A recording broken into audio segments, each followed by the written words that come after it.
This is try out the intro.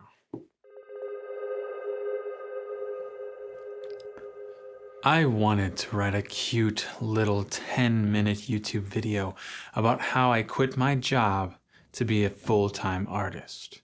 And I would love nothing more than to tell you that being an artist is easy, but I can't, because that wouldn't be real.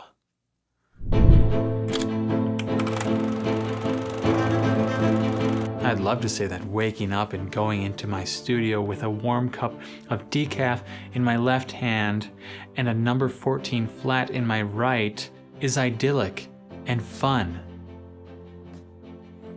After all, what could be so hard about putting strokes on a canvas? Sure, Leonardo and Michelangelo created impeccable masterpieces that took immense skill and precision, but realistically, if you're an artist today, you're not doing masterpieces. Nobody sets out to be in the masterpiece business. You get some paint up on a canvas and you can call it art.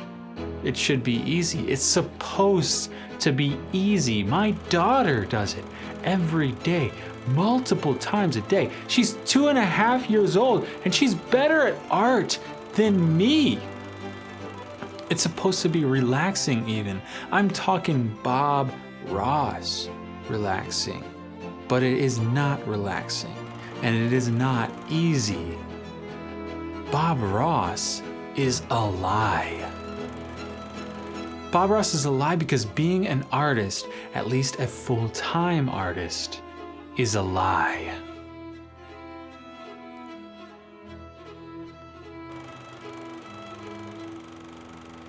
The first pieces of art that we have ever discovered were made by humans many, many years ago. We don't know why they were made, but we do know that the people who made these things, well, they were liars. I'm not talking thou shalt not bear false witness liars, but these guys took pigmented clay and mixed with water and put it up on a cave wall canvas and said to their wives and kids, "Look, kids, a mammoth." They were laughed out of the cave. Daddy, that ain't no mammoth. We saw a mammoth yesterday, and it's way bigger and way hairier and scarier than that. Hundreds, thousands of years passed. Our tools have gotten a little better, but people are still drawing mammoths on cave walls and saying, "Look, world, a mammoth." Only we've never seen a mammoth. And sometimes we're convinced that it is a mammoth. But it's not. And here's why. Art isn't real. But even if being an artist is a lie and art itself is not real, there is a true artist and there is real art. Ultimately, I hope to prove it to you in this video, but it's a big ask. So try and be open-minded.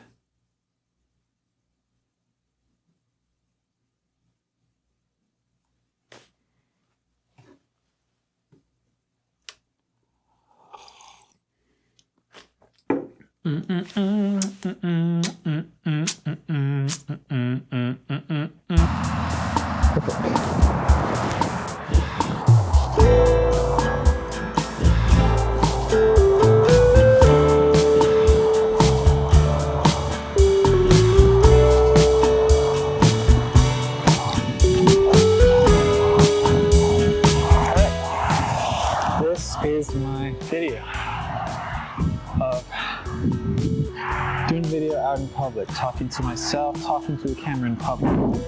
That's what I'm practicing. It's for 15 minutes. I'm going to talk to the camera. So yesterday, me and Kyle decided that we need to record some more videos, and because we just haven't recorded videos in a long time, and we think that it would be good to just record some videos.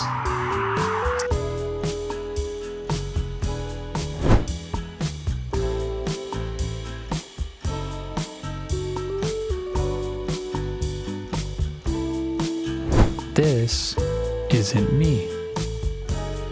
It's really not. I know it looks like me and it sounds like me. I can see why you'd think that it is me, but trust me, it's not.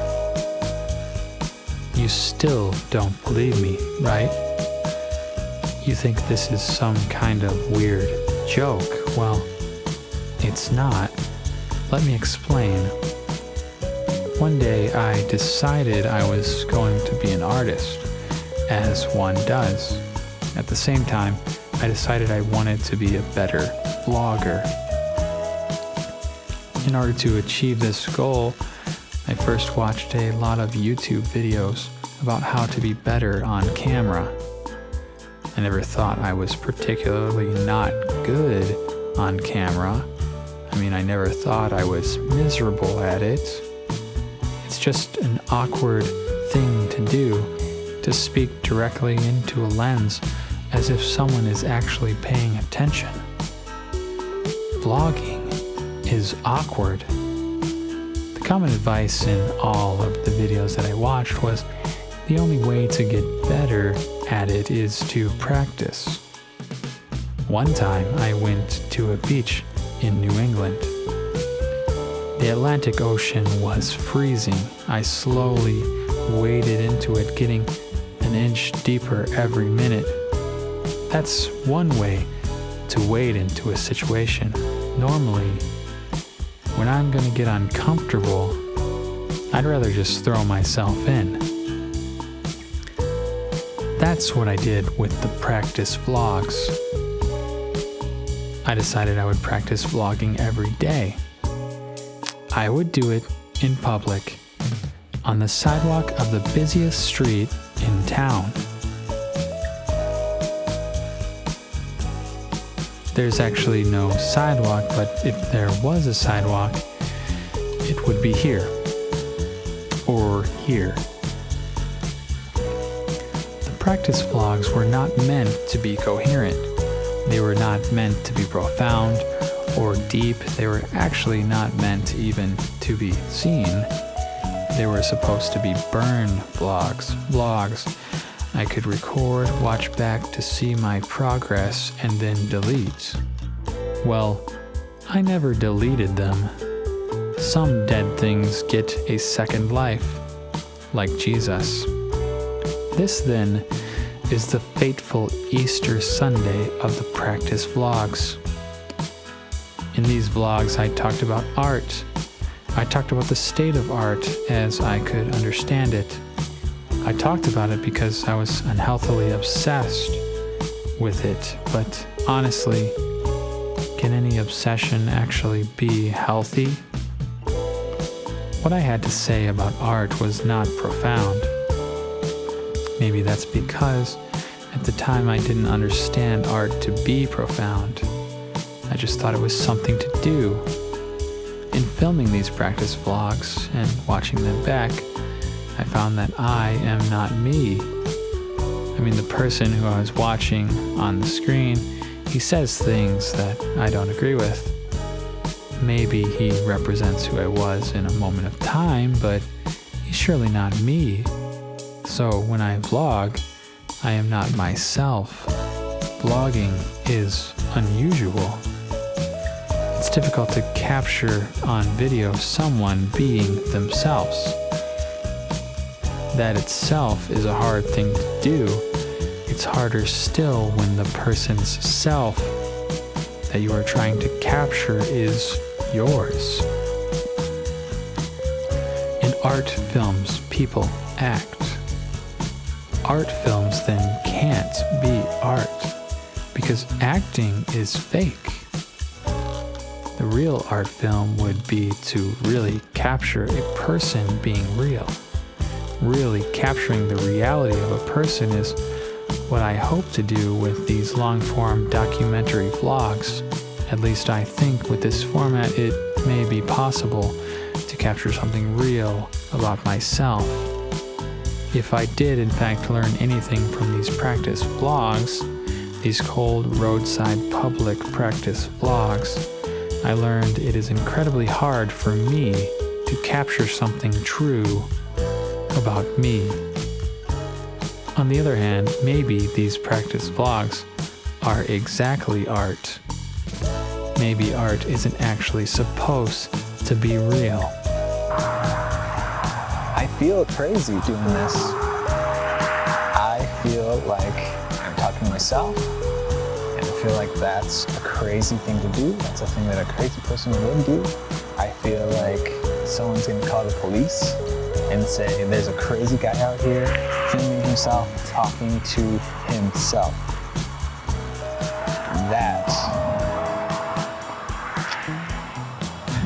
So hopefully it gets better. I don't know. 1 more minute. Anything could be art. It's not like that's something new. Postmodern thinking told us that. That's old news, even cliche. Well, if it's true, then my desk is art. No, really. My office desk is art. This is my not boring office desk. Lots of not boring things happen at this not boring desk. Before this year, this desk didn't even exist. It was created out of necessity.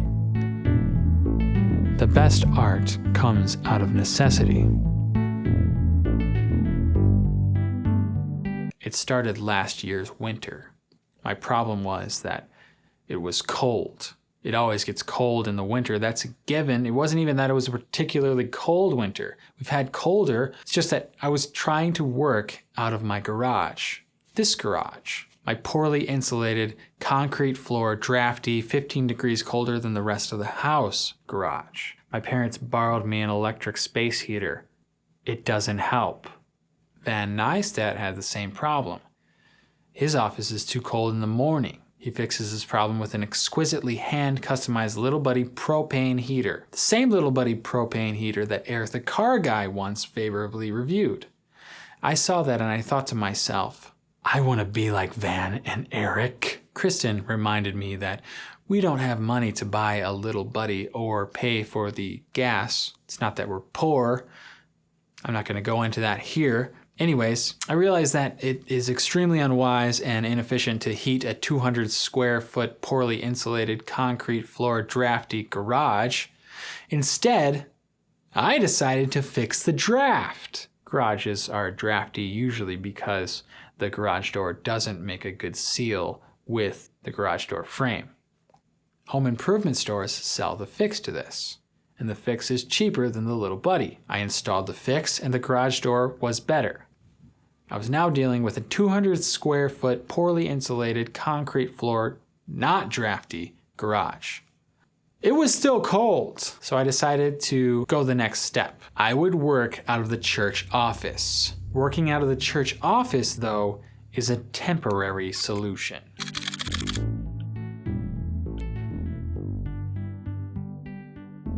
For one thing, it has the opposite problem of the garage. In the summer, it gets unbearably hot. At best, you have a seasonal desk change situation. The church office is also problematic as it's used for storage for a bunch of churchy stuff. Thirdly, the church office is a shared office. I can't keep my equipment, notes, my thoughts in a shared office. Every day, I need to pack up at home whatever I thought I might need for that day, bring it to the office, and every night before I went home, I'd have to pack it up and bring it home. Fourthly, and perhaps most problematically, the church office is a boring office.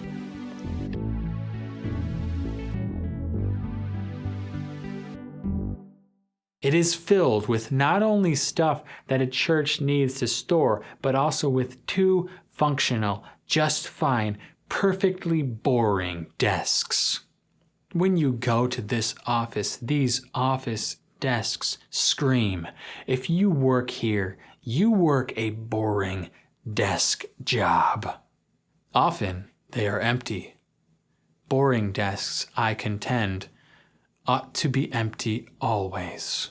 I couldn't heat the 200 square foot garage, and I couldn't bear to work at the church office's boring desks, so I had to get creative. 200 square feet is difficult to heat, yes, but my particular house has a heated 50 square foot room that is only accessed on a few occasions each week. The laundry room. After spending months in the church's boring desks, it was finally time to cash in on this 50 square feet. Bring the salvaged worktop bench out of the attic. Anarchy screw it into the top of the dryer. Mount the power strip. Hoist up the cork board. Retrieve the attic corner scrap door. Hang the $5 Ace Hardware hinges. This is a video of me hanging the new office door.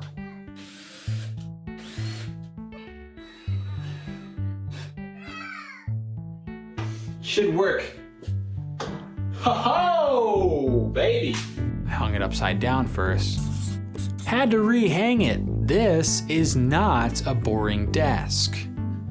My job is not a boring desk job. There might be a week's worth of laundry hanging overhead, more in a basket behind me. Doesn't matter. Sit at this desk and be transported to another world.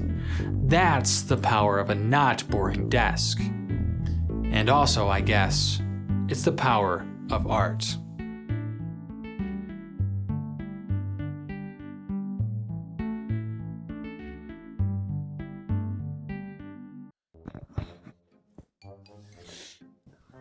Hello. This is the part of the video in where I, Patty Schultz, take one of the behind me things.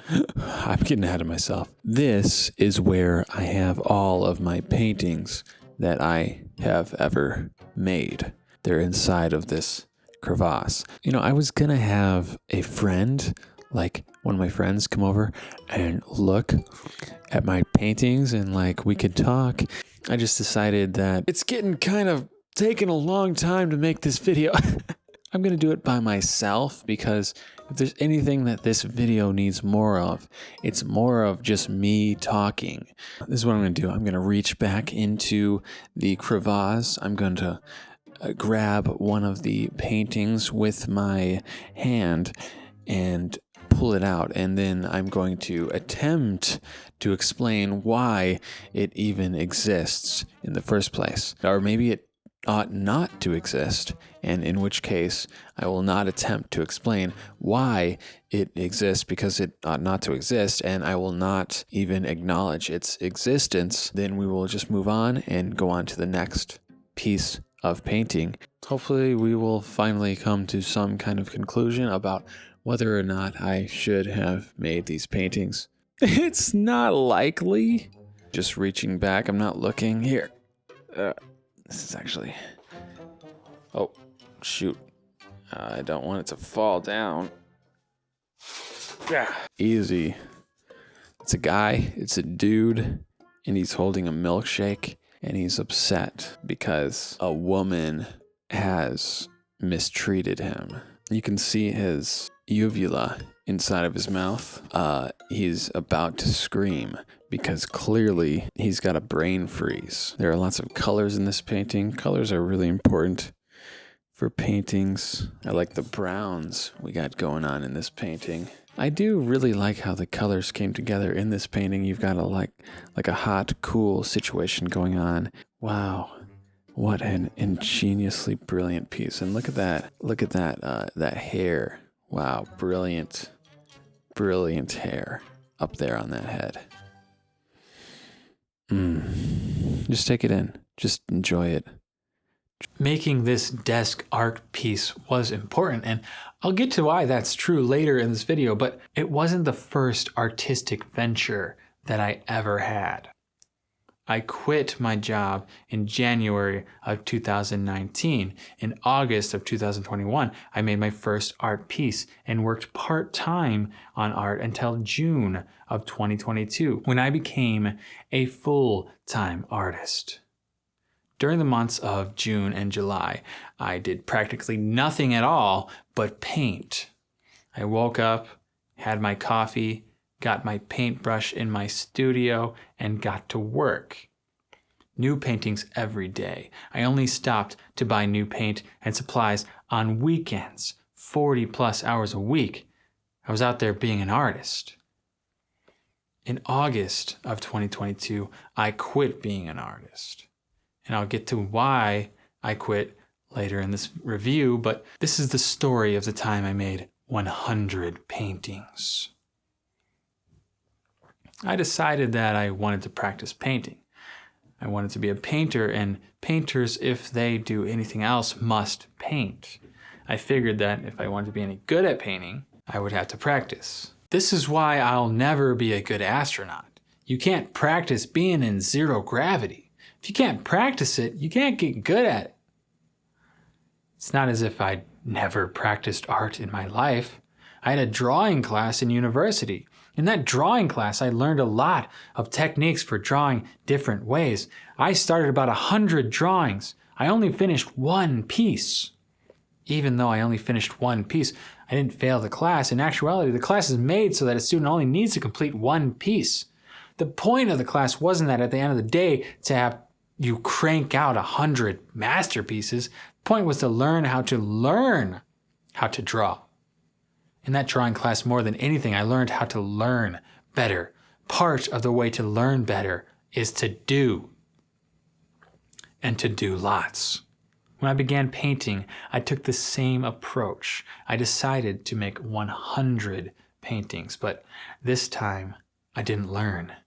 I didn't learn a thing. I needed someone to critique my work. The paintings that I started were not good. Some of them were just actually bad. Part of my problem was I had an ulterior motive. I didn't just want to learn how to paint, you see. I wanted to vlog about it. I wanted to make my learning experience into a vlog. My life, as it was, in my opinion, too boring to vlog about. So I took on learning how to paint to make a more interesting vlog. Well, the next thing I ran into was this. Painting is boring. The expression, it's like watching paint dry, literally means it's boring. I decided to make it less boring. I would do paintings as a reaction to music. This idea, I think, is too abstract. What does it really mean to paint a reaction? I would make paintings reacting to single songs, but a painting does not take 3 minutes to paint. Sometimes it would take up to 4 hours from start to finish. Do you really think that I was listening to one single K-pop song for 4 hours? I was not. I did once listen to Lil Peep's posthumous 3-song EP, probably for 4 hours straight. It's not that it was actually a good record or anything. It was just okay, but for some reason, I just kept listening to it over and over again. I don't recommend this kind of listening, mind you, unless you want to not be able to listen to Lil Peep ever again. I said I didn't learn a thing, but I guess that's wrong. I did learn. The paintings got better. Actually, they got a lot better. I saw things in paintings that I liked and I tried to copy them. I did research on different painting techniques as needed. I read a book about acrylic painting from the library. I had someone critique my work even. The work got better, but at the end of the day, I only finished one painting. In that drawing class, like I told you earlier, I made about 100 drawings and I only finished one. I don't even have that drawing anymore because I don't store up treasure on this earth. Actually, it was accidentally destroyed. Funny thing is, I'm glad it was destroyed because now no one needs to take care of a stupid piece of paper like it's some precious artifact.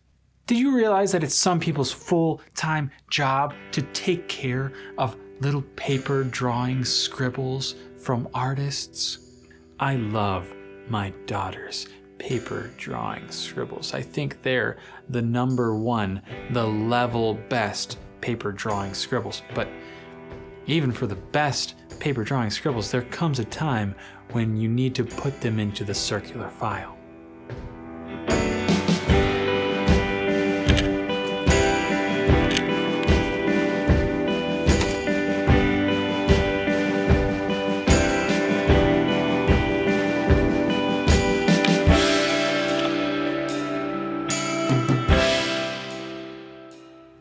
In January of 2019, when I quit my job, I didn't think I was going to make paintings.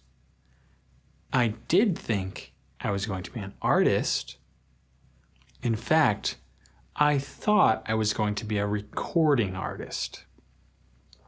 At the time, I was recording lots of music and filming lots of music videos. I'd started a retrowave band with my friend Mike and Anthony. We were writing and recording music almost weekly. I was also writing and recording my own original songs and making music videos for them. I had plans to re-record old songs that needed to be redistributed to online venues. I had big dreams, and if I just stayed determined, I could be a recording artist. I was so obsessed with this idea that I went to an interview telling my would-be boss all about my dreams of being a recording artist and how I didn't want to work full-time because I needed to work on the record business. I did not get that job. When I had been a full-time recording artist in the past, my bands barely made any money.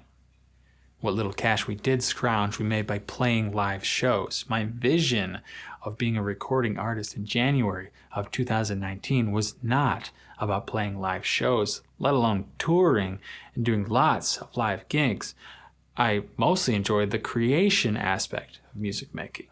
I had and still have no interest in being a one-hit wonder Aaron Carter, still touring off I Want Candy 40 years too late.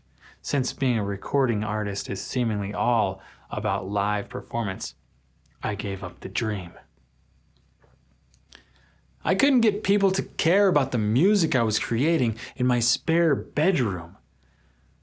After I'd finished production and release of a particularly grueling video project, the Alien Girl music video, I wanted to pivot my work.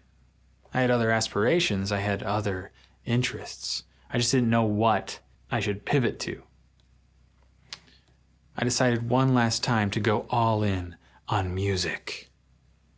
Ditch the funny business. This time it's all serious. Cut the guitars, layer the synths. I finally came up with something that I was truly proud of. Friends affirmed my pride. I started working on a killer music video, better than Alien Girl ever tried to be.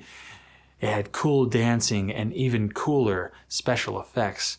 Even with all of my hard work and dedication to this project, no one cared about the music. I wanted to make music. I quit my job to become a recording artist. In the end, I burned all that work. So many hours, so much time and money sunk costed into equipment, all burned. I didn't want it bad enough. I didn't need to be a recording artist. Like my daughter's paintings, I took the proverbial artwork pieces that were my songs and threw them into the digital circular file.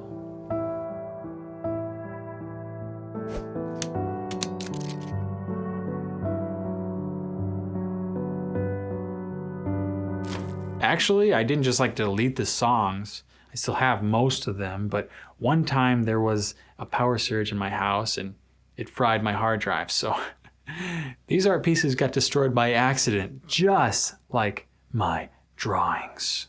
It's no wonder that it's some people's full-time job just to preserve art. Let's move to the next piece. The next piece, day... I don't know. Here we go. I'm reaching back. I'm grabbing onto something. Oh, I feel something, and... yeah. Let's see what it is. It's blank. Wouldn't it were that they were all blank? Is putting art upon this canvas even better than leaving it blank? The wood grain is kind of pretty. And, you know, look, you got a little eye over here, and you got a lot of detail going on. I'm glad that I left this one empty. I think that's probably why I did that. I probably left this empty because I was like, look, it's a beautiful wood grain. It is just brilliantly created by God, and I could never do anything to really make it better. I will just go ahead and leave that as it is. That was my artistic decision.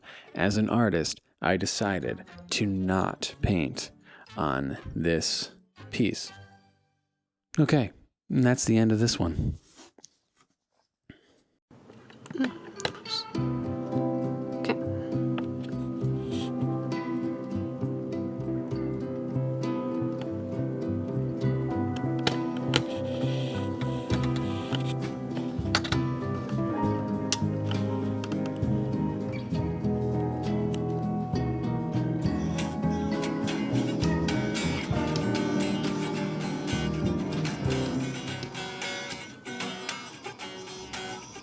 Listen, I want to talk more about painting.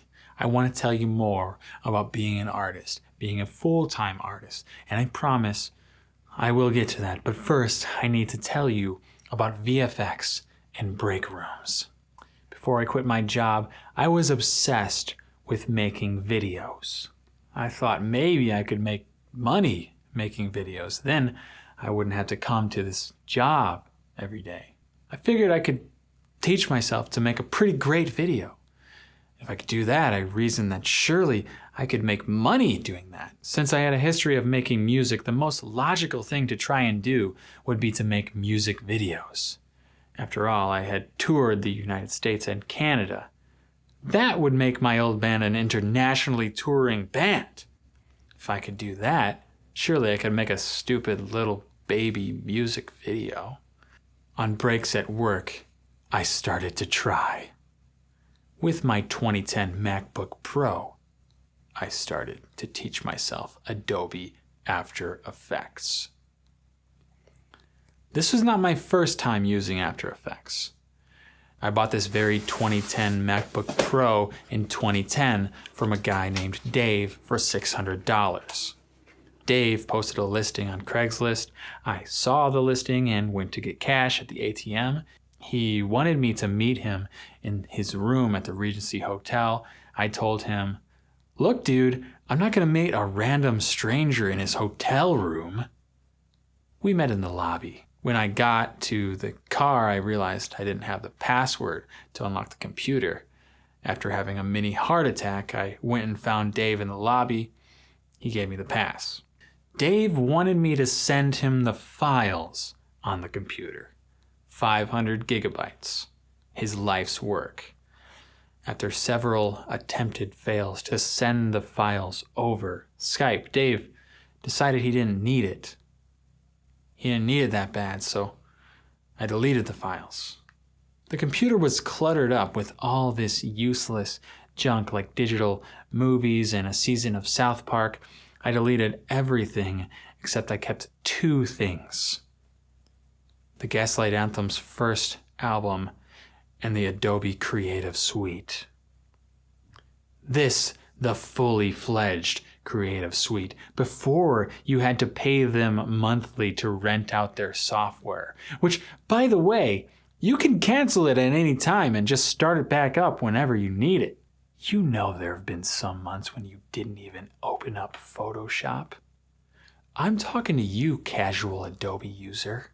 I cut my teeth on Premiere Pro. One time I even dared to dance with After Effects. the program completely confounded me. I was trying to use it to make a lyric video for one of my band's songs.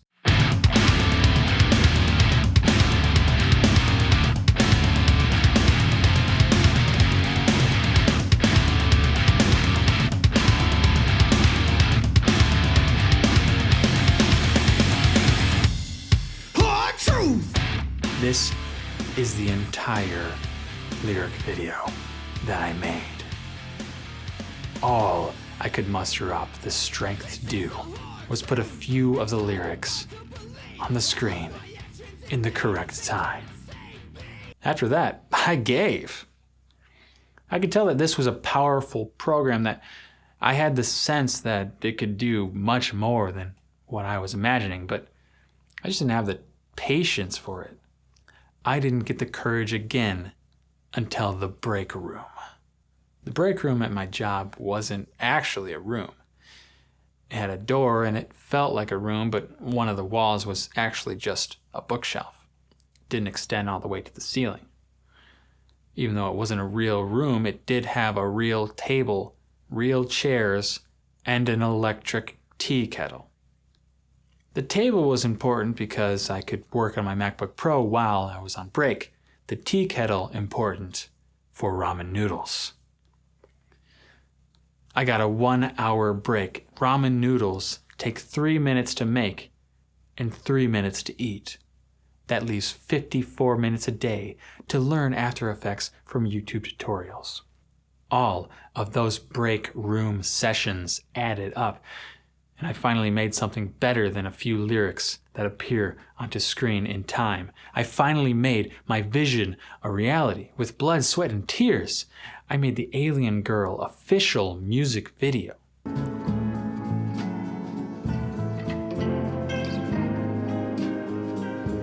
I was a proud parent sending off my weird child into the world.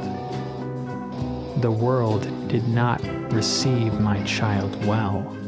I mean, it's not like people hated it. I just really didn't get very much feedback about it. It was just kind of meh. All those breaks spent at work. I'd spent them for this. Looking back on it, it's cringe. But I never would have learned After Effects without making it. And if I never learned After Effects, maybe I would never have quit my job to be a full-time artist.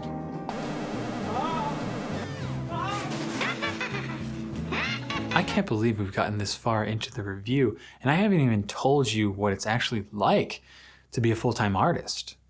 It's lonely.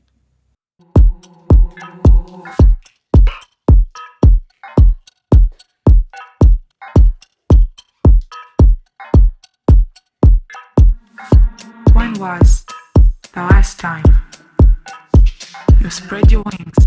This is a video of myself making a painting in the garage studio.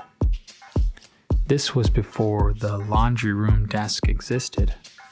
It wasn't yet too cold to work in the garage. The peak of my artistic tenure, July of 2022. You wake up, morning routine, waste time getting to the studio, dread getting to the studio. Not because you don't like the work or anything like that. Dread the moment of getting to work, the starting of the blank canvas, the fear that what is being done or what you will do will not be enough. Force away existential thoughts by just getting to work. Just do something, anything. Any beginning is better than starting with nothing. Brush some paint on a canvas, mix paint. Last time too thin. Less water this time. Try that white straight out of the tube. Run out of the good black paint. Have a backup black paint. Don't like the backup black paint. Not as opaque, doesn't spread as easy.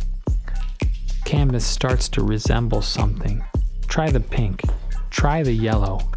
What colors did I see in that Stuart Davis painting last weekend? What colors did I see in that painting on Pinterest the other day? Kind of looks like a dog. What do dog's ears look like again? Maybe it's a cat. Black it out. No wonder all that black paint is gone. This part needs more detail. This part needs more highlights. What does this look like? What is it supposed to look like? This doesn't look like anything. Take a nap. Actually, it's okay.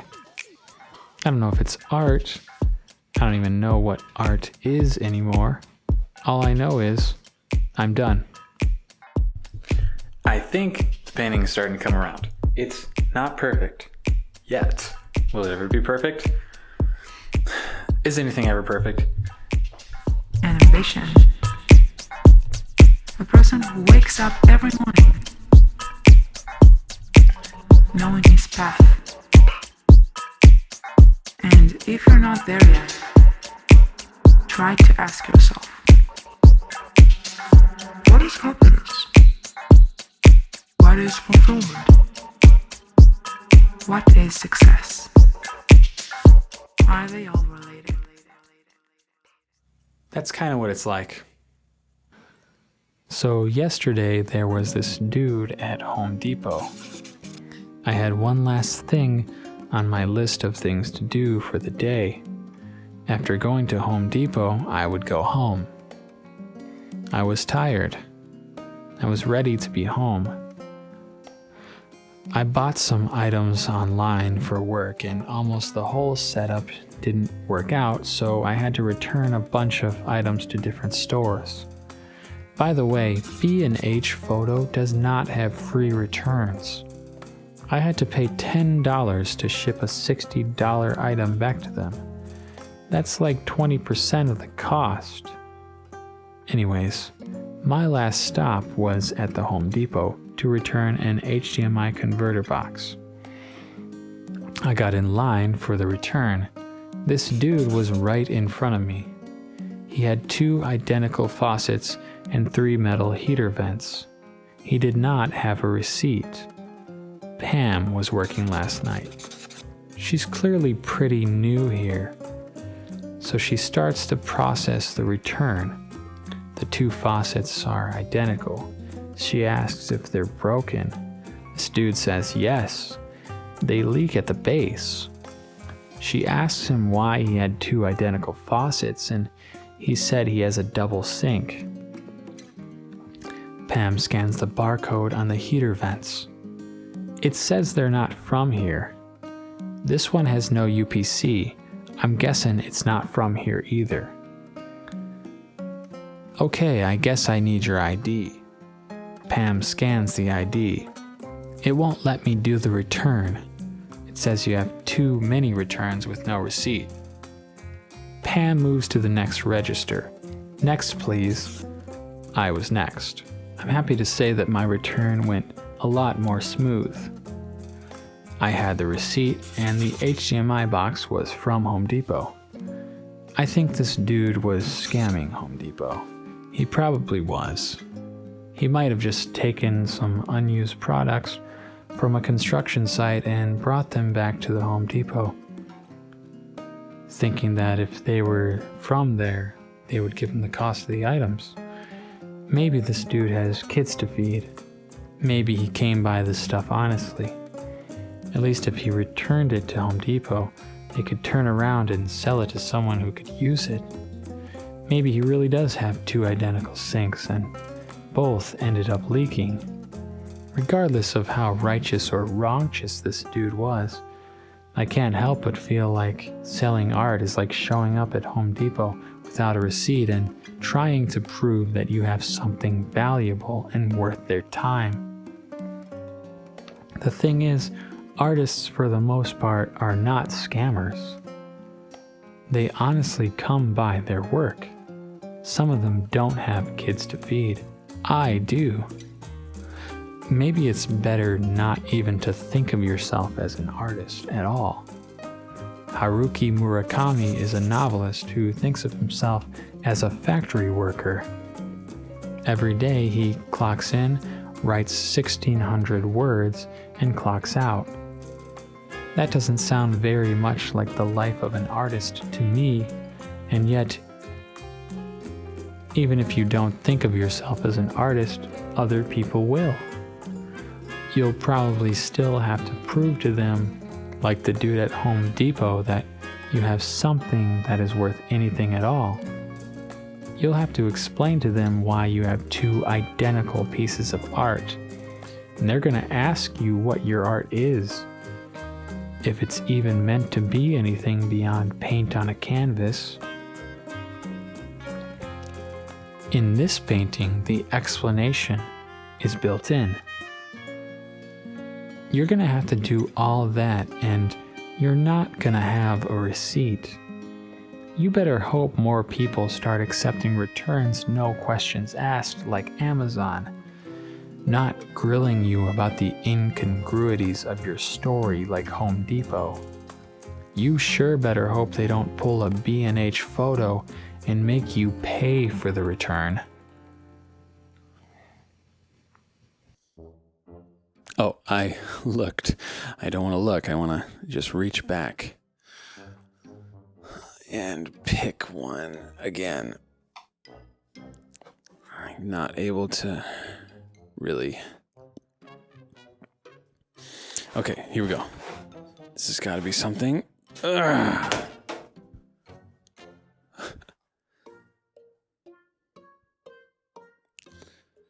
Okay. This has got to be some kind of joke.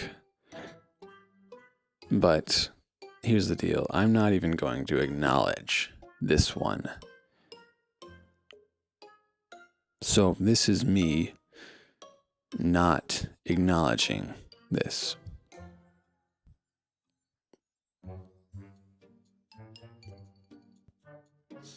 I don't see anything. No matter how much I look, I just can't see anything. I'm not able to acknowledge anything.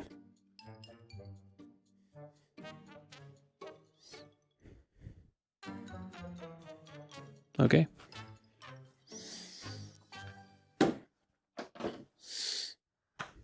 I quit my job to be an artist partly because I used to be a full-time touring artist. I knew that if I put my mind to it, if I really worked at it, I could once again do some kind of creative work. If only I was determined enough, then I could do it. What I used to do, the thing I used to tour with, the art I used to tour with, was to write and play in a screaming metal band. I call it a screaming metal band on purpose. I would say it was a screamo band, but that implies that the band was emo, and that I don't think is accurate. I would say it was a hardcore band, but hardcore is related to punk, and we weren't at all a punk band. Also, I once had a t-shirt that was a Vania shirt, and on the shirt it said something about hardcore, and once I was working at Hot Topic and someone came up to me and asked me if the shirt was about P-O-R-N. They didn't spell it out, but they said the word, but I told them no, and it's actually a style of music. So additionally, I'd like to clear it up that I've never made P-O-R-N. I call it a screaming metal band because the kind of riffs we played were inspired by the thrash metal of early Metallica on Hit the Lights, and the lyrics were screamed. No, I can't do it anymore. Screaming metal bands at the time and now incite a thing called hardcore dancing, aka slam dancing, aka moshing, and perhaps most accurately known as hate moshing.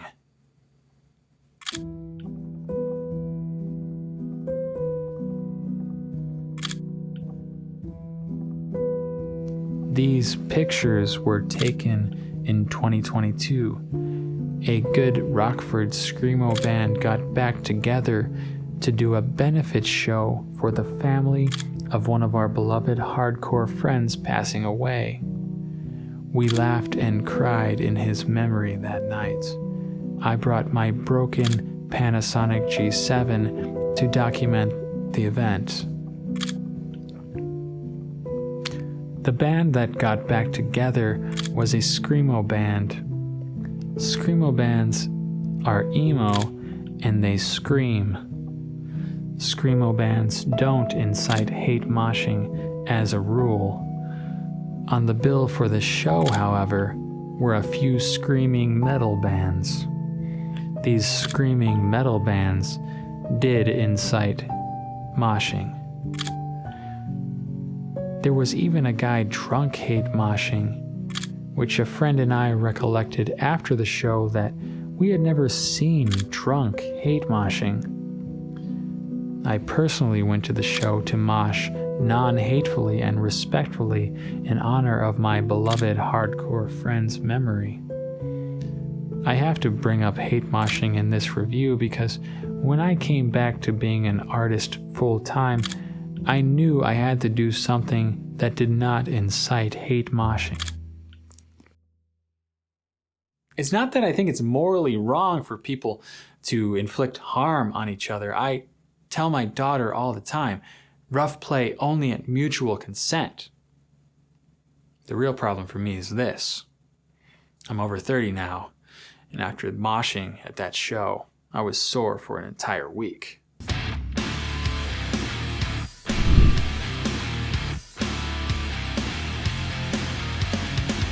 I want to talk about YouTube. YouTube is a difficult platform to use well. I'm not complaining about it, I'm just leveling with you. I once met a dude and he made really great Italian ice. He told me it's really easy to make it. He said he was just leveling with me. Well, now I'm leveling with you. YouTube videos, to make them well, it's really hard. So one day I got fed up and quit YouTube. At least I knew that I wanted to make a different kind of YouTube video. The videos I had been making up to this point were of a lot of different styling and varied frequently in subject matter. It was time for a change, but to what would I change to? I knew that I liked art. I liked abstract art. So I searched for this on YouTube. The only thing I could find on YouTube about abstract art that interested me was a 1970s documentary film. It was about an artist called David England. That's actually totally not this guy's name, but it was something like that. And the film was called something like 6 Days in March. The filmmakers followed David around for 6 days while Dave was making a painting. Dave was doing art while he talked personally with the filmmakers. He didn't finish the art in the film. I didn't even care that he didn't finish it. I was so enthralled with just going along for the ride. I decided I wanted to make art vlogs that emulated this journey. Dave was a master painter, not me. I'm just a beginner, so my vlog would be less about going through a painting alongside a master and more like hanging out with a friend. I spoke from a place of ignorance because I am ignorant. First attempt to do this kind of vlog, I made a painting that was entirely black. This particular painting was the most praised out of all of my paintings. 2 people even offered to buy the painting. I never sold the piece, but I made about 20 vlogs like this and then made a separate YouTube channel solely dedicated to painting reactions. On this channel, I made about 40 vlogs. Most of the paintings that I've ever made have come from these vlogs. I thought these videos would become wildly popular. I thought I had a different kind of voice in the art space. I thought my art could be inspiring to a different kind of person. I thought the content was fresh. I don't know if these thoughts were right. Maybe I was right, maybe not. Regardless of whether or not I was right, the work did not amass any kind of significant audience or really any kind of interaction with anyone. The definition of determination is trying to do the same thing over and over again, expecting different results. Determination is only determination to a point. I had to quit after 100 paintings because at some point determination starts to look like something else. There's nothing wrong with stubborn determination.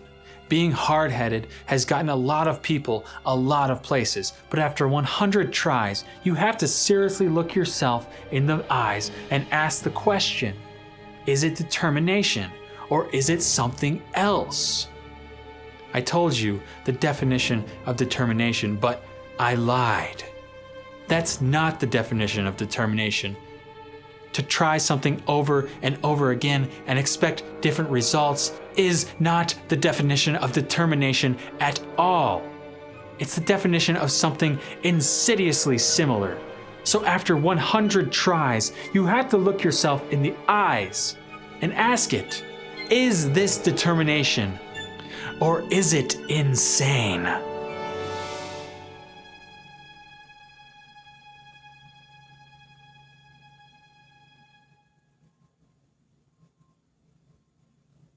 What do you think? Should I do one more? Just try to do one more? Get one more out there?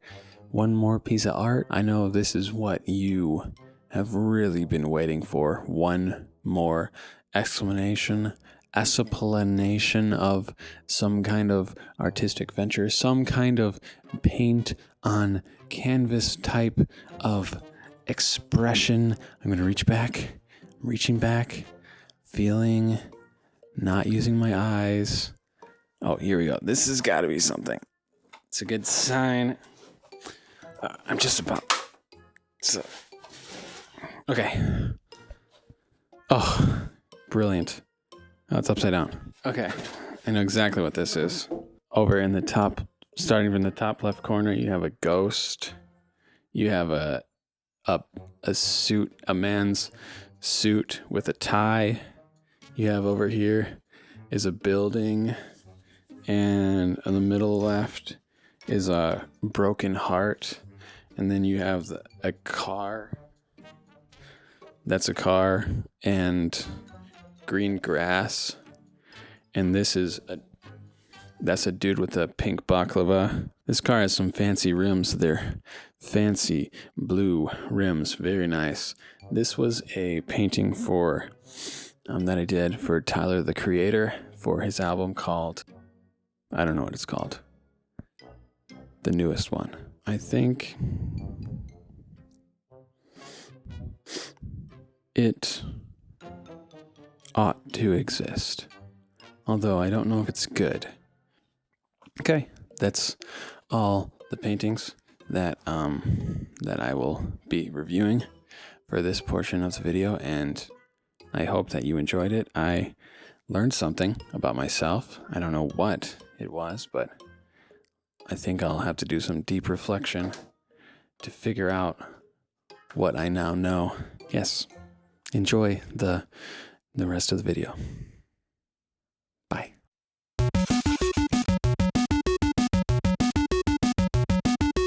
Dan Mace, a YouTuber, once made an excellently crafted YouTube video about how making videos is art.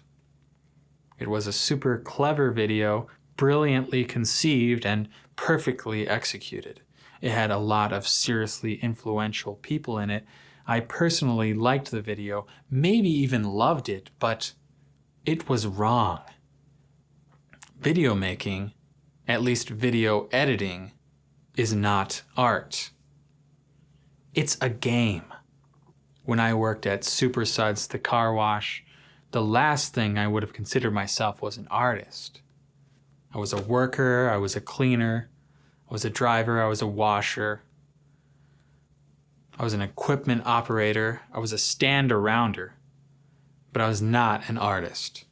One day a dude came out of the retail area of the car wash to watch us finish hand drying his car. He ordered the tire shine and I was on tire shine duty.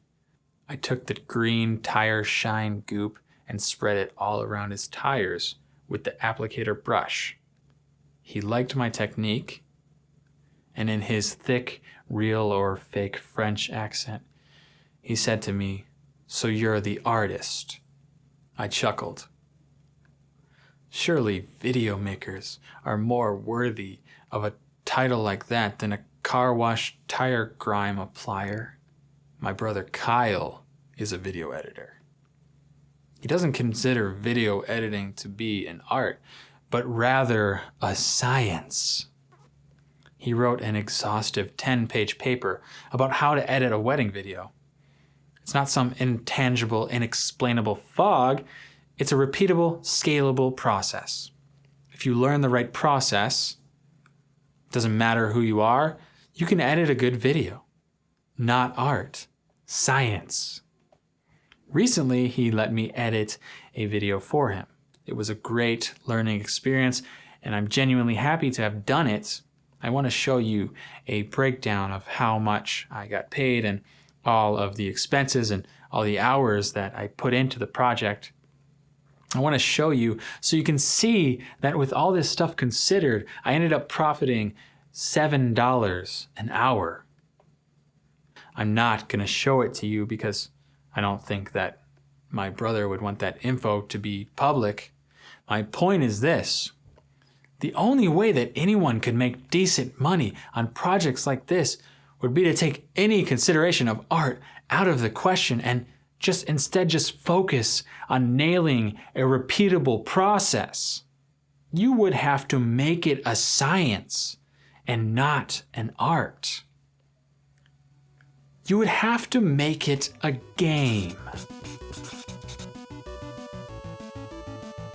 To make any money video editing, you have to treat it like video game speed running. Consider for a second video games and art. The graphics of a video game have gotten so good that a still frame from a beautifully rendered scene might be art. Video games are sold with boxes that have art on them. But you would never think of a process of a video game speedrun as art. It's much more like a sport than an art. Video game speedruns don't have time to enjoy the art style of a video game creator. Video game speedruns don't care about the world building of a game, the subplots between characters. They aren't interested in the art of the video game. All they care about is what's the fastest way to get from point A to point B. This is contrary to the way that the games were made to be enjoyed. Every glitch is shamelessly abused to the point where a 2-hour Prince of Persia title can be speedrun in 10 minutes. That's why I say making videos is not an art at all. It's a game.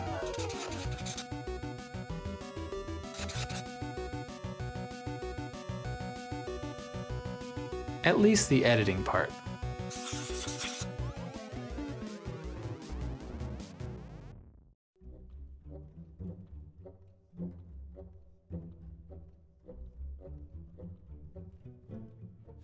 Making videos isn't art because videos aren't art. Creating painting after painting, the same incestuous thing over and over again, isn't art. It's not even determination. It's insanity. Art is dangerous to attempt. Try at your own risk.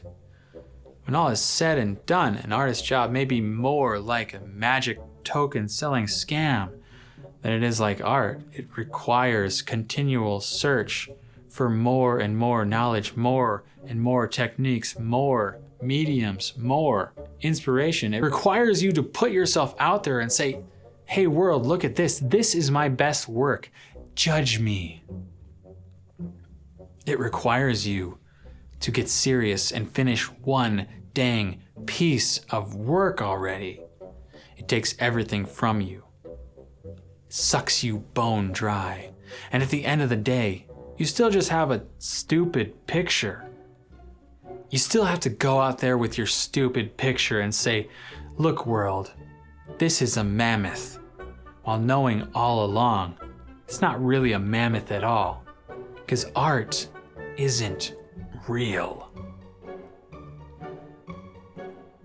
This is not a real mammoth. This is not a real dog. This isn't a real taxi, and this isn't a real moon. It's all fake. It's all made up. None of it's real. It's all a lie. And yet, was Michelangelo lying when he painted God reaching down to touch his creation? Artists aren't liars. They come by these things honestly. My daughter is a better artist than I am, not because she's technically more skilled, not because she has better technique or better mediums. She's better than me because she knows it's a game. She might draw a couple of squiggles and say, that's mommy, that's daddy, that's Georgia. She knows it's not real. It's also easy for her to snap out of it. It's a lot easier for her to take her beloved works and send them to the circular file. She doesn't have a problem burning her work. I do, or at least I did.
Eamon is an artist, I know.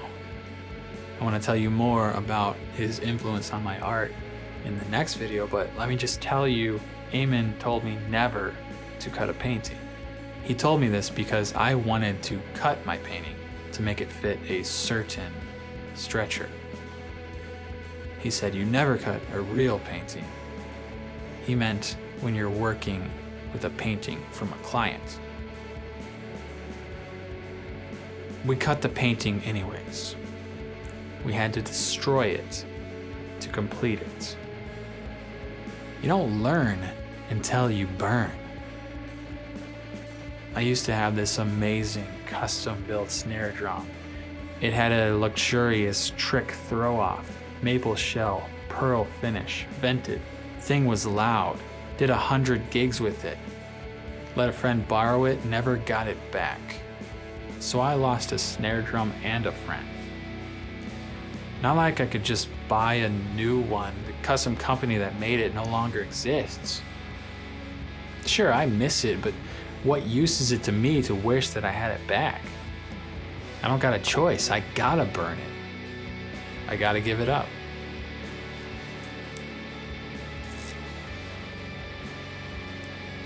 In burning it, you learn that the thing that you had wasn't all that important all along. People who give up brother, sister, mother, snare drum, artwork, give that stuff up in this life, give it up for a greater purpose, you get it back tenfold in the life to come. This art is temporary anyways. It's not true art. Ain't nobody's job trying to preserve true art. True art is eternal. What we call art is just a glimpse into it. We'll find out when we get there. Sure, we've seen Michelangelo and Leonardo, but when we get there, when we see that true eternal art, we're gonna find out that we ain't seen nothing yet.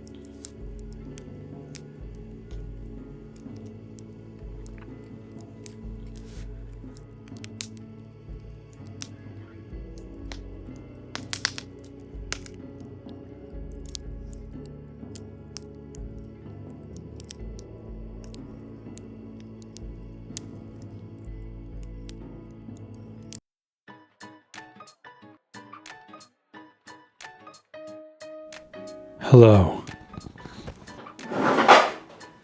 There's a fly in here, and it is bothering me. All right. Wow. I just watched exactly what you did, and man, I gotta tell you, this is a long video. This is just the halfway point of the video. It's a downer, I know, but listen to me. Sometimes, have you ever watched a movie and it's like, it has like a roller coaster of emotions?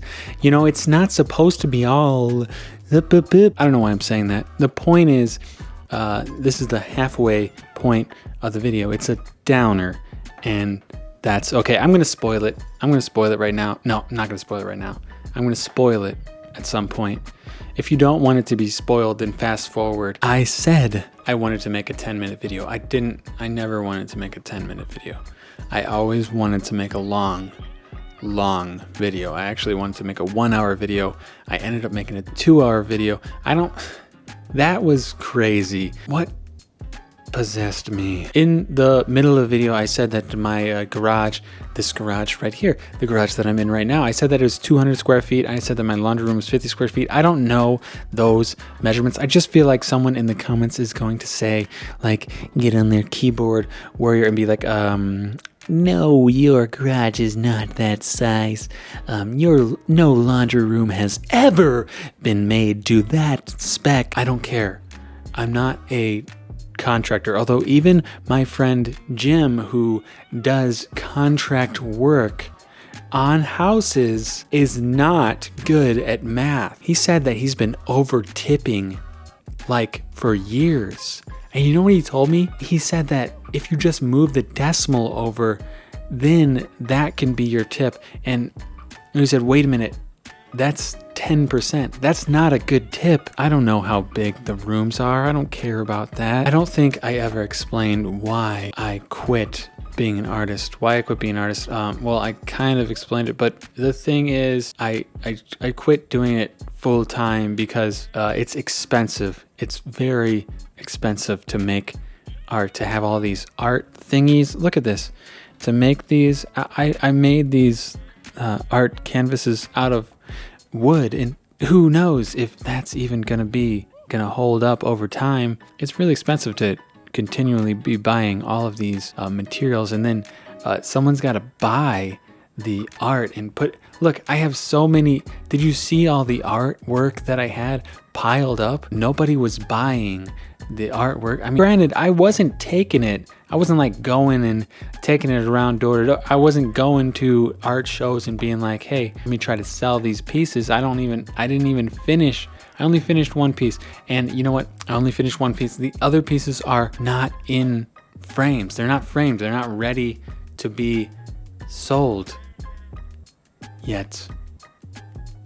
I burned them though. I burned them. I wanted to focus on other things like making videos, making really, really long, obnoxiously long videos, actually, about being an artist, which maybe I'll go back to being an artist. This is weird. Okay, by the way, speaking of how expensive it is to be an artist, it's expensive to just live in the world. I said in this video that my family is not poor, and that's true. I stand by that fact. We're not poor. We're very rich. The Lord richly blesses us with everything that we need. We save money, and we're able to buy fancy, luxurious things. We buy so many rugs. It's crazy up in this house. So many fancy, luxurious rugs. I'm not poor. But the thing is that no one pays me to make these videos. YouTube's not paying me, but I'm thinking about starting a Patreon, and I want to know, Do you think that would be a good idea? Would you support that? Would you put your own hard-earned money, your lawn mowing money, into a Patreon account? You know, your mom pays you $10 a week to mow the lawn. You put one of those $10 into a Patreon account under my name so that I can take that money out of that account and make more delightful videos for your pleasureful viewing. Let me know. I need like 50 people to pay $10 a month, and then I need like 5 people to pay like $100 a month. That way I'll make a decent wage for all the work that I do. And I'm not asking for an exorbitant amount of money here. I just need to fund my rug buying habit. Oh, that in the end of the last part of the last video, it was my backyard where I was burning all those pieces of work, and oh my goodness, it looked so green and luscious, and I'm really happy with how green it looked. But man, yeah, it was overgrown, and yeah, I have not mown the lawn in a long time. I did mow it recently, but even still, I only did half of it because it was so crazy. I could only do half of it, and I made this path in the back, and now there's like this one tree is shooting up all these other new trees, and so I got like a regular, true forest in my backyard right now. It's incredible to see. I'm not going to show you. Just imagine it in your head. I'm not going to show you what it looks like because that would be too easy. Just imagine in your head, imagine a tree, and it's shooting up a lot of different other trees out of the ground, and a magical, very magical pathway going from the house to a swing set area where my daughter at sunset is swinging back and forth. Just imagine that scene and think in your head, wow, what a beautiful, picturesque scene. And then paint that and then send that to me, and I will give you a free Patreon account. I can't watch part of this video. It's the part where I'm doing the practice vlogs. I tried to watch that the first time I tried, and I quit making videos for 2 weeks. And then this time I tried to watch it again. I was like, nope, I don't want to watch this. It's too cringe. I regret putting that in the video. I now realize that I shouldn't have done that to myself. It is what it is. You live with your mistakes, and you continue, and you move on, and you get better. I don't get bitter, I get better. Lecrae said that. Actually, someone else probably way more profound than Lecrae, the Christian rapper, probably said that first, and then he kind of like copied them, obviously. Oh, no disrespect to Bob Ross for this video. This video has nothing to do with disrespecting Bob Ross. I like Bob Ross. I think his videos are nice and very practical at teaching people how to do these little cute little landscape paintings, and his voice is so soothing, and I think it really can help people to really maybe calm down or something. One time I watched it, and it was in the middle of the night, and I noticed that on my TV, if you turn on the TV and it has free channels on the TV, because it's a smart TV, because I'm not poor, I have a smart TV, turned on the channels, and the free channels, and one of the free channels is the Bob Ross channel. There's a whole channel dedicated to just Bob Ross videos. Like, I respect what he does. It's very nice. Sometimes people think if I say I'm making videos about painting, they think that my videos are going to be like Bob Ross. I would say just watch a single one, watch them side by side, and think, is this like Bob Ross? Speaking of videos, Dan Mace, the guy, I said that he made a video about that said that art is art, video making is art. I think maybe his main argument was that video making is not art. But I think like part of the argument in that YouTube video was that art and filmmaking, filmmaking and YouTube video making are becoming like one thing, and that makes them art. I don't really remember. It's not true, at least for the video editing part. It's mostly, when you talk about video editing, when you're doing video editing, that's like too much of what goes in the sausage. How does the expression go? Too much what goes into the sausage and not enough sausage. Like, you just want sausage. You don't want to see all the bits and crumbles and the biddly bits that go into the sausage. Although I think probably sausage making would be a lot more fun to watch. Oh, I think I have watched that several times. I've seen and watched people make sausages on TV, and it's been very entertaining and satisfying. But to watch someone edit a video, this is mundane. This is the definition of mundane. So just trust me, it's mundane. It's mundane. Green is my favorite color. I wrote that as a note here on my computer. I had to tell you that in this part of the video. This is the middle of the video, and one of the things that I needed to tell you apparently is that green is my favorite color. I never had a favorite color before until I had my daughter, and we're always asking her what her favorite color is and stuff, and I decided my favorite color is green. Actually, maybe I decided that when I was a kid, but subconsciously I buried that inside myself until later in life I dug that out and I realized, yes, my favorite color is green, forest green. My eyes are green. In the beginning of this video, I was talking about like a mammoth, and that's because I made a drawing of a mammoth for my drawing class in university. And the thing is, I was thinking about that I should be able to find that drawing and use that drawing for this video, but I could never, ever find that drawing. And so I just kept the mammoth part because I think it still works. I like the mammoth part. If you like mammoths, let me know in the comments. I like mammoths. I think it would be super cool if mammoths were alive today. I would definitely go to the zoo.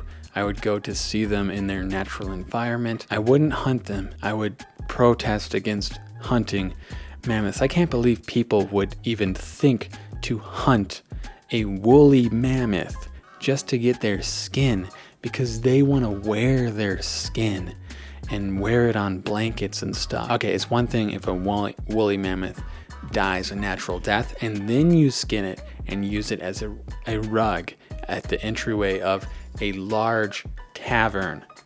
That is acceptable to me, but any other situation, I would say definitely stay away from using mammoth. It should be illegal. So I never found that drawing, but I did draw a drawing of a mammoth, and the mammoth that I drew was a toy, actually. It was a tiny toy, and I drew it, and it looked like as if maybe it was huge, a huge mammoth, but it was not huge at all. It was tiny. It was fake. It was not real. Okay, now is the part where I spoil the next part of the video, which is like gonna be in 2 seconds anyways, so it doesn't matter. But the thing is, I didn't really burn my art. I implied that I burned my art, but what I really burned was the artwork that I made in high school, because my mom was holding on to that stuff, and you know, it's just really not valuable. What the heck? Something fell over here. Was it a ghost? No, it was, my thing was poorly rigged. My high school art, really bad stuff. That's what I burned. It's gone forever. I don't regret it. Now it's time for the next part of the video. I'm gonna watch it right now too. So I will see you in 1 hour when it's over, and then I'll tell you what I think of that video.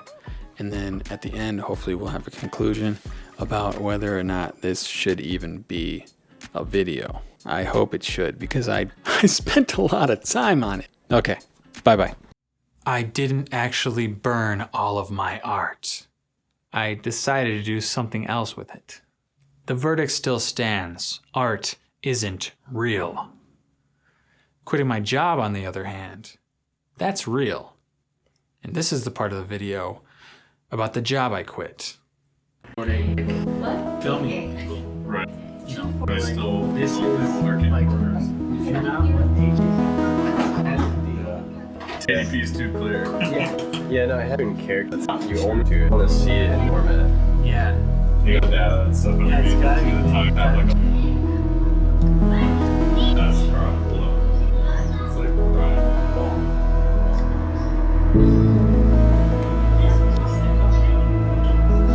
The job I quit was no boring desk job. It would be too cliche even for me to quit a boring desk job to be a full-time artist. Even though I didn't quit a boring desk job to be an artist, I was once offered a boring desk job.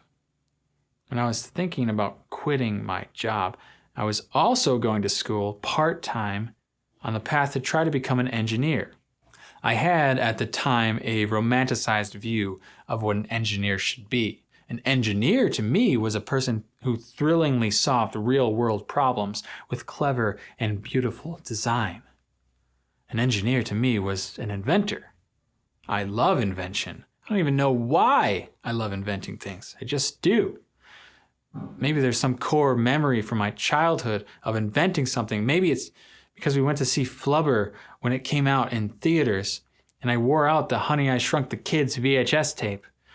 Whatever the reason for it, I love invention. Not only do I love invention, my dad was an engineer for his career. He's never told me all that much about his engineering escapades. Proprietary stuff, you know. From what he has told me, I gather that he did some research and design during the beginning of his career, and I asked him a few years back what it's like to do his job, and he said he's constantly putting out fires with paperwork. Since paperwork is flammable, the work never ends. To be fair, when he's feeling more charitable, he has good things to say about the importance of getting to work on the problems that help real people. Cole asked me to intern at his engineer job. If he had asked me even a month earlier, I probably would have said yes. There was a time when I was desperate to get any kind of engineer position. Day after day, I would scroll through page after page of Indeed listing, hoping to get some engineer-related position that I was actually qualified for. It didn't show up on Indeed or any of its succubus school-created Indeed clones. It showed up in my friend Cole. When it did show up, it was too late. I realized that engineering is a boring desk job. Either that or it's an ungodly amount of stressful. All the engineers I've ever talked to, and that's no small number, have said the same thing. I've heard rumors of engineers who are passionate about what they do. And by all means, if you're one of those, please chime into the comments or start a YouTube channel or something. In fact, I once overheard my cousin waxing elegant about how he would sometimes be able to help solve real problems with people halfway across the globe. Although maybe this doesn't count since he was definitely wanting to impress my gramps, even if it is true that you sometimes get to solve problems with people halfway around the globe, you're still doing it from your desk. And I'm guessing it's not a very particularly interesting looking desk either, is it? It's time to show you the desk. Here it is. So I have my books, and over here there's more. There's a shelf, more books, and notes. I can't write on a computer. I have to write with a pen. Just my mind doesn't work if I start trying to type. That's it. That's my non-boring desk. Hope you enjoyed the tour. When I was in school studying to be an engineer, I had a vision of a hands-on engineering ministry. I would explain this vision to people that it was about hands-on work and that it was about engineering and it was about ministry, like spreading the gospel ministry.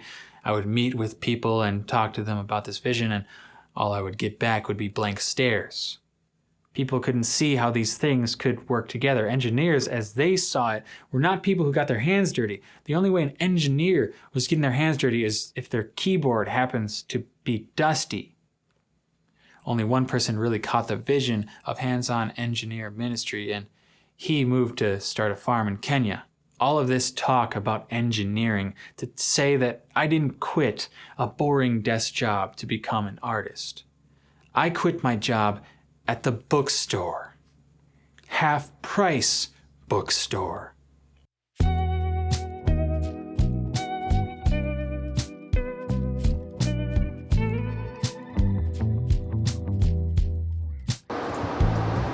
For 6 years, I worked here at Half Price Books.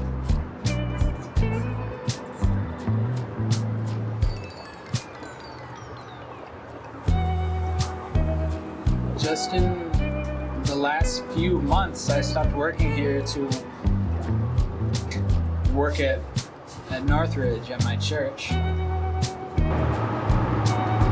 Now I can see that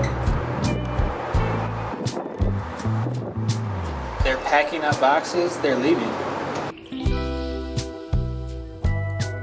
I worked there for 5 years. I worked part-time while I was going to school. I was so invested in this company and they in my development as a bookseller that they invented a part-time leadership position for me. This wasn't a bad job. It was a good job. At least I thought it was a good job. Yes, it was a retail job, but as retail jobs go, I think it was a better one. The job at Half Price Books was all about knowing which books were good and which books were bad. The determining factor for us in deciding whether a book was good or not was, does it sell? If it sells, it's a good book. If it doesn't sell, it's a bad book. Keep the good books, get rid of the bad ones. Keep the NYT bestsellers, not the USA Today bestsellers. Keep Nora Roberts and James Patterson, they sell.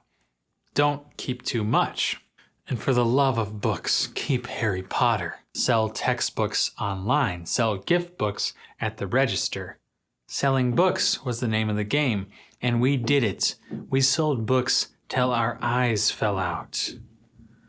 Only I didn't have a passion to sell other people's books. I didn't have a passion to sell other people's art, other people's masterpieces. I'm an inventor, remember? I want to create something of my own. Once I figured out that I was barking up the wrong tree with the engineer thing, I knew I needed another route, but what route would I take? It was around that time that Half Price Books, my place of employment, had a local art show. People, friends were invited to bring their own art to our store in order to sell that work. It was then that I decided to stop trying to sell other people's books, other people's art, other people's masterpieces, and instead I would start making my own masterpieces. I quit the job. The Half Price Books location is now closed, by the way. Not that I needed any validation for my decision, but looks like I made the right choice.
As a kid, I loved art because of Dragon Ball Z. My brothers and I adored the show when we were growing up. Once we became too old for Power Rangers, we got into it. Reruns of this English dubbed anime aired on the cable channel Cartoon Network. We didn't even have cable at my house, but we would do anything to get our grubby little eyes on this show. I once stood in the middle of a moderately busy neighborhood street for half an hour just because my neighbor was watching DBZ. I could see it playing through her window. I was so transfixed, I didn't even care that I was standing in the middle of traffic. Not to mention the TV was behind my neighbor's glass window. I couldn't even hear it. My brother Eric and I would beg our sweet Grandma Jane to stay up odd hours and press the record button on her VCR just so we could watch full episodes of DBZ over and over again from the comfort of our own VCR TV combo. We even made our own DBZ fan show called Dudes.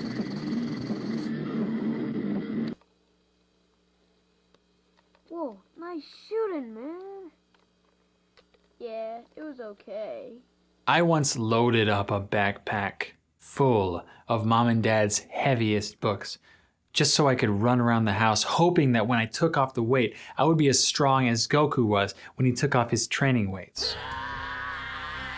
Show me one DBZ fan that hasn't stood in a power stance, grunting maniacally, trying to increase his power level in order to go Super Saiyan. I loved DBZ so much, I wanted to be Saiyan. I knew it was fake. I knew I could never actually be Saiyan, but I could be an artist who draws Saiyans. From this oddball Japanese anime, I learned what a cartoon was. I learned that it's some people's job to draw Saiyans. I thought to myself as a small, misty-eyed dreamer, I'd like to be that some people. Drawing Dragon Ball Z characters became more than a hobby. Buy the DBZ branded coloring book from the store. Set up the styrofoam box the Windows 95 shipped in with the painter's flood inside.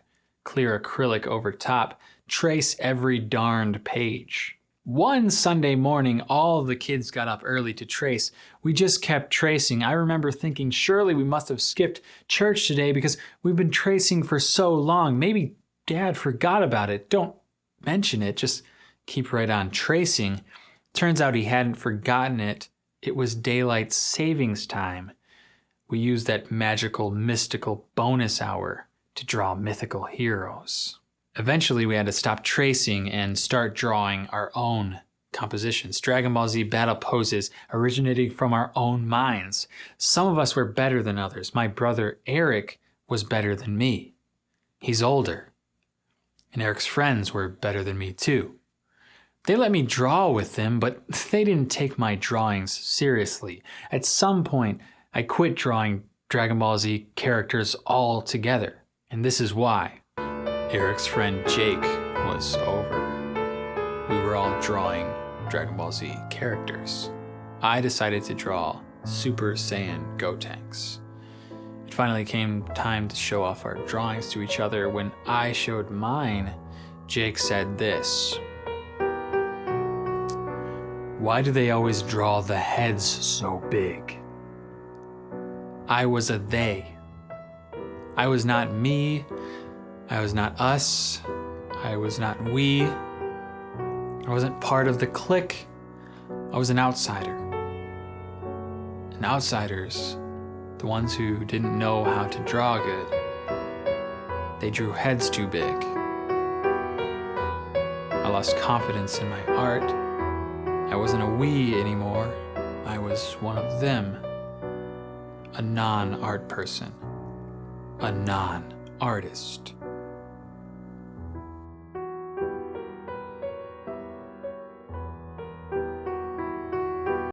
Cameron. Or 6 of us. I don't think you need to do anything.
40 would work. Would it though? You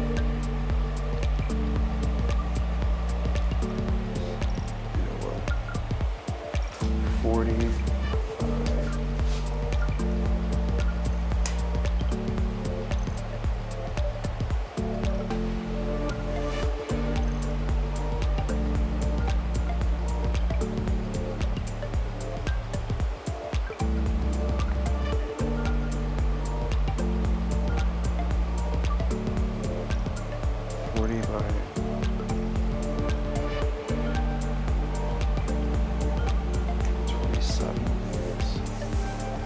It's a weird size. I'm just gonna do it though. 40 by 27.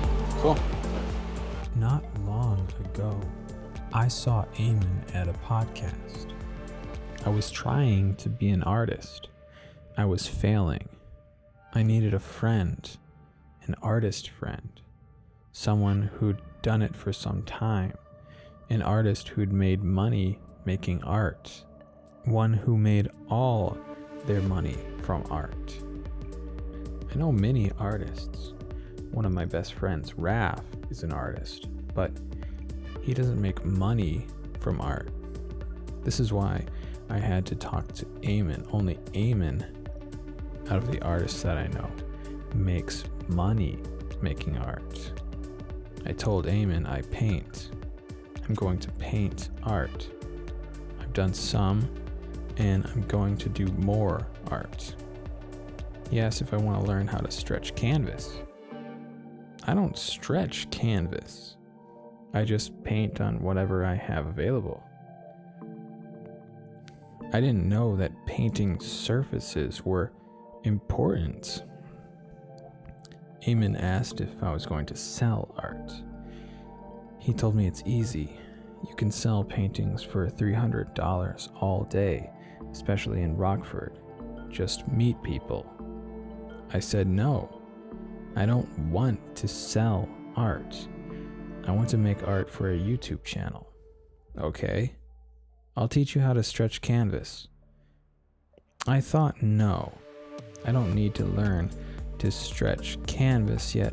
I knew I couldn't pass up the opportunity to work with Eamon.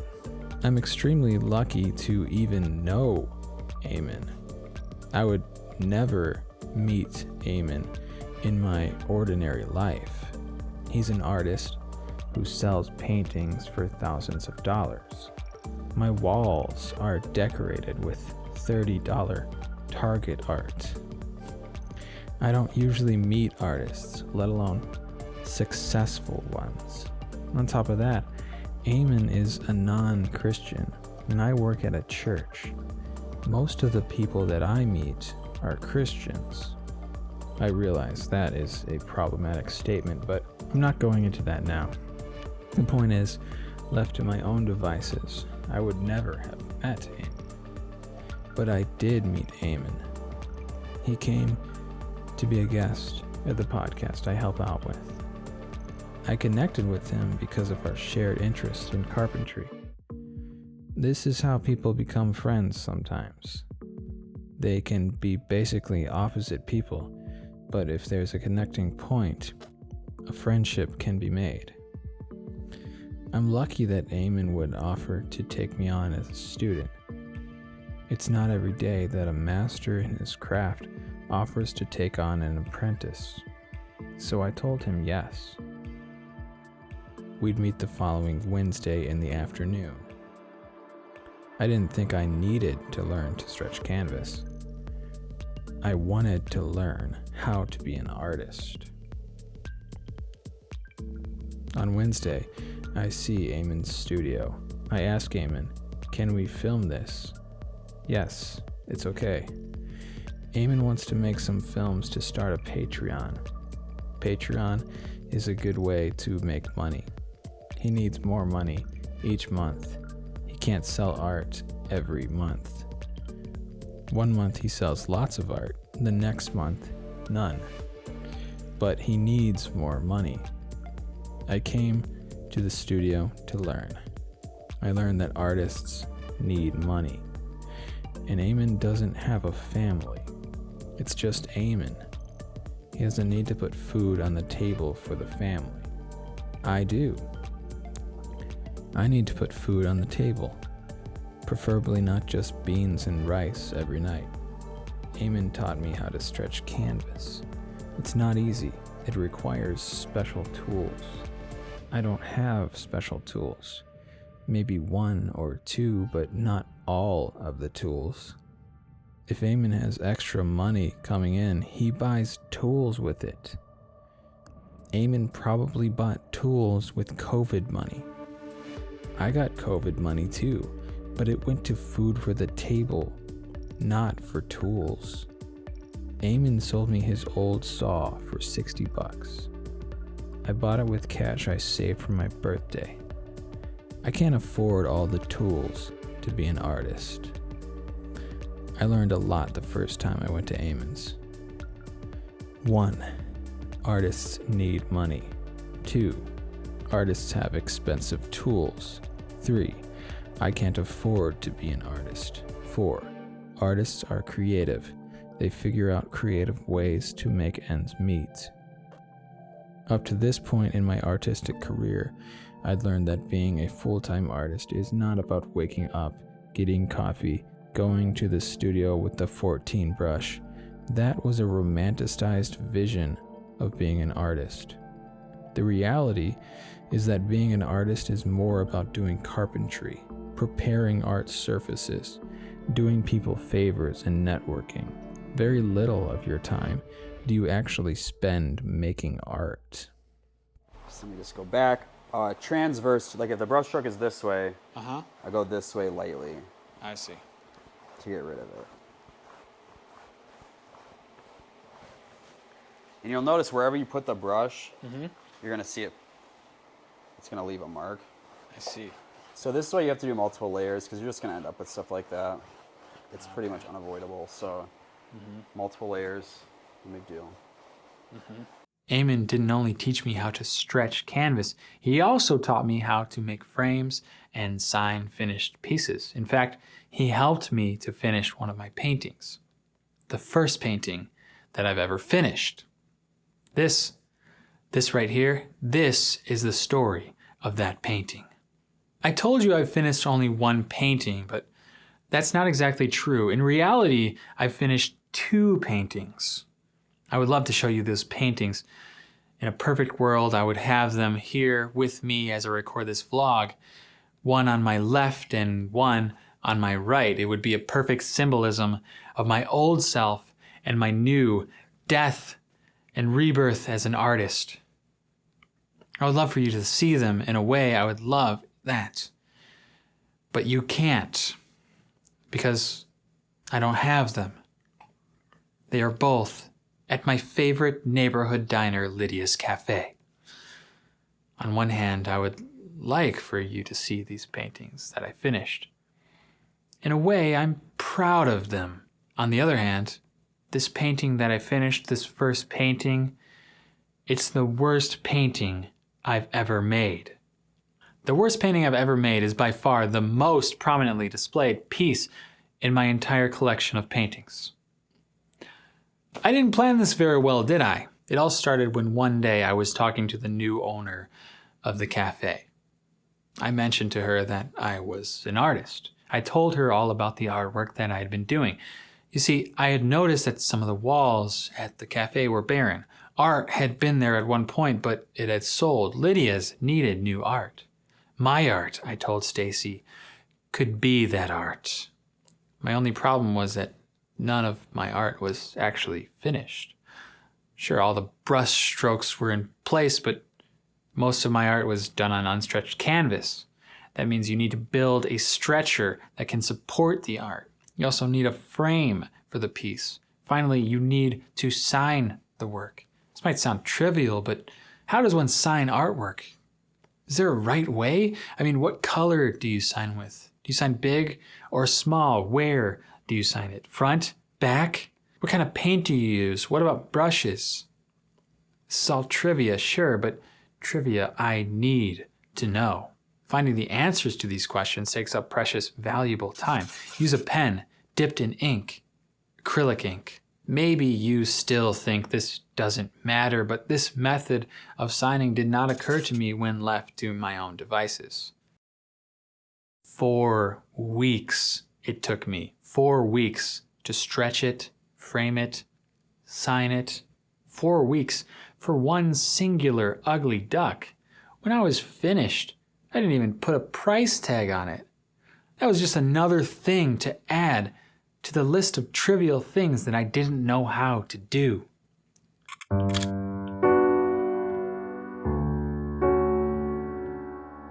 When I finally took the painting to Lydia's, I had a conversation with the one who was working there. We were having a conversation about art and abstraction, and they took a look at my painting and said something that I can't forget. I'm not sure if the comment was meant to console me, or was this an unwitting or even a witting insult against my work. I admit that my memory is fallible. Maybe what this person said was some paintings are just not meant to look like anything, but if my memory serves me and I'm remembering correctly, what this person said was this: some paintings are just not meant to look good.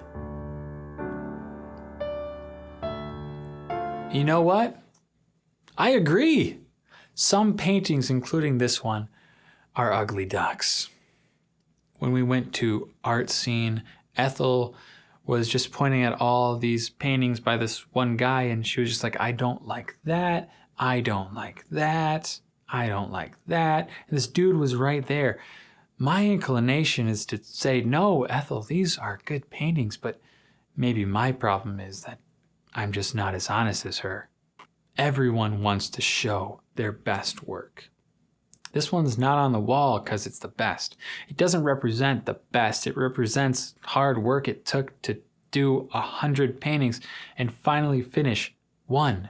Finishing is what matters. Many months passed. I left my number at Lydia's in case anyone wants to buy the painting. No one has called.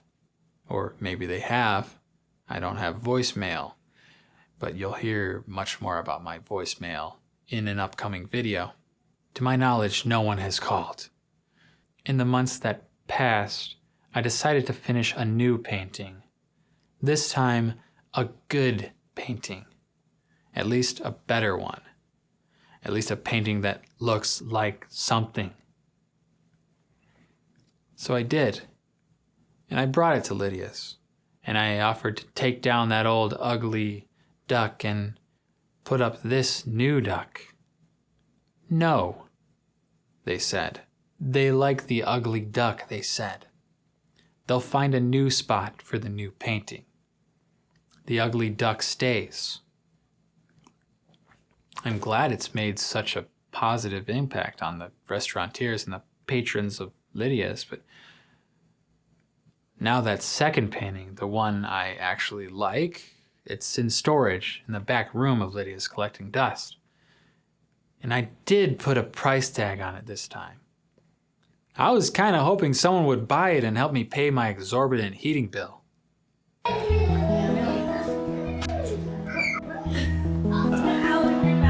Just quintessential family life right here. Hanging out at breakfast. You love to laugh. They love to think, just sit there and just have a pleasant evening, morning time. With their coffee, sipping on it, real nice and hot and juicy. Baby Ethel Goes to Kindergarten Twice by Patty.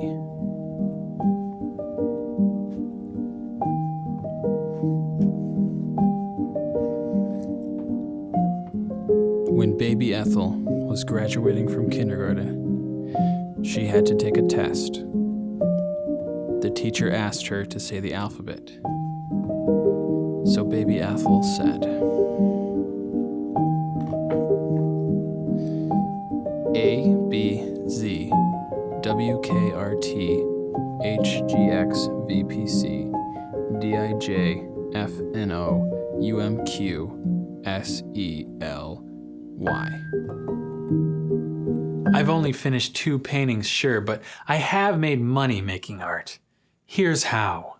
One day I got in a weird kick and decided to write a book with my daughter as the main character. It's a book about the little girl who knows all the letters of the alphabet, but just gets them in the wrong order. The story is not entirely fiction, it has a basis in reality. It's all about a kid from my childhood kindergarten class, Kelsey. I remember 2 things about Kelsey. She had lice, which meant that she was always itching her head, and she failed kindergarten. At the end of kindergarten, teachers brought each kid out of the classroom. Each kid separated from their peers would out there have to recite the alphabet. We weren't warned that there would be a quiz, but all we had to do was recite the 26 letters of the English alphabet in order to pass. When it came to my turn, I got out there and I was like, lady, I learned this in preschool. I don't even remember learning the alphabet in kindergarten. I do remember that they would every day before nap time play for us a 1970s cartoon that anthropomorphized letters. It was not a very robust curriculum. But look, the school that I went to had a 1 out of 5 stars on the official school rating website. What do you expect, Patch Adams for your kindergarten teacher? We didn't get a hilariously great with kids kindergarten teacher at a 1 out of 5 school. At best, you get a Dead Poets Society buck the system teacher, but we didn't even have that. All we had was a 1970s cartoon. It worked out for almost everyone, except Kelsey. She couldn't hack it. She couldn't produce the alphabet, so she failed kindergarten. But my book was different. My book had a Dead Poets Society kindergarten teacher who ended up taking the issue all the way up to the POTUS. The kid can say the alphabet, just not in the right order. POTUS let her pass. A relative, Heidi, heard about the book and asked if she could hire me. I've now illustrated 4 children's books and plan to do more. I guess that makes me a children's book illustrator, but does that make me an artist? It sure does take a lot of artwork, but it's not what I set out to do when I quit my job. I don't wish to be a renowned storybook illustrator. I'm not out there looking for a bunch of new storybook writers to illustrate for. I just think if you're doing something, you need to ask why you're doing it. Are you just doing it for the money? Well, that's okay, but does it use up your creativity? Because you could always just go work at a cafe for money. That takes minimal creativity, so you can use your creative energy for your art. Does getting paid for your artwork make you an artist? I would say maybe. But if you're doing all this art for hire, it keeps you from the art that you actually care about, then I would say no. But that begs the question, can anyone actually be a full-time artist? To answer that question, here's another story about my friend Eamon, who is a full-time artist.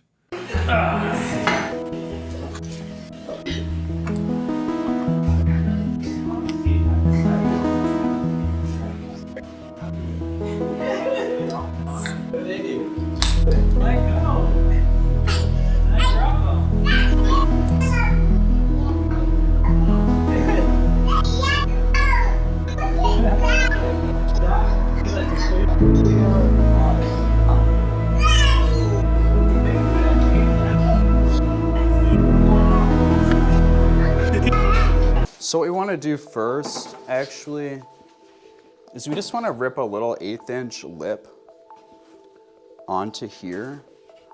I'm gonna tell you a story about Eamon, but first I have to tell you about Shannon.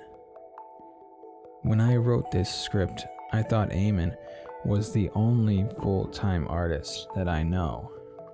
Then I remembered Shannon. Shannon works for an animation studio doing concept art. That means that every day she gets up gets into her studio and draws pictures of buckets or shovels or dragons for whatever animated show she's working on.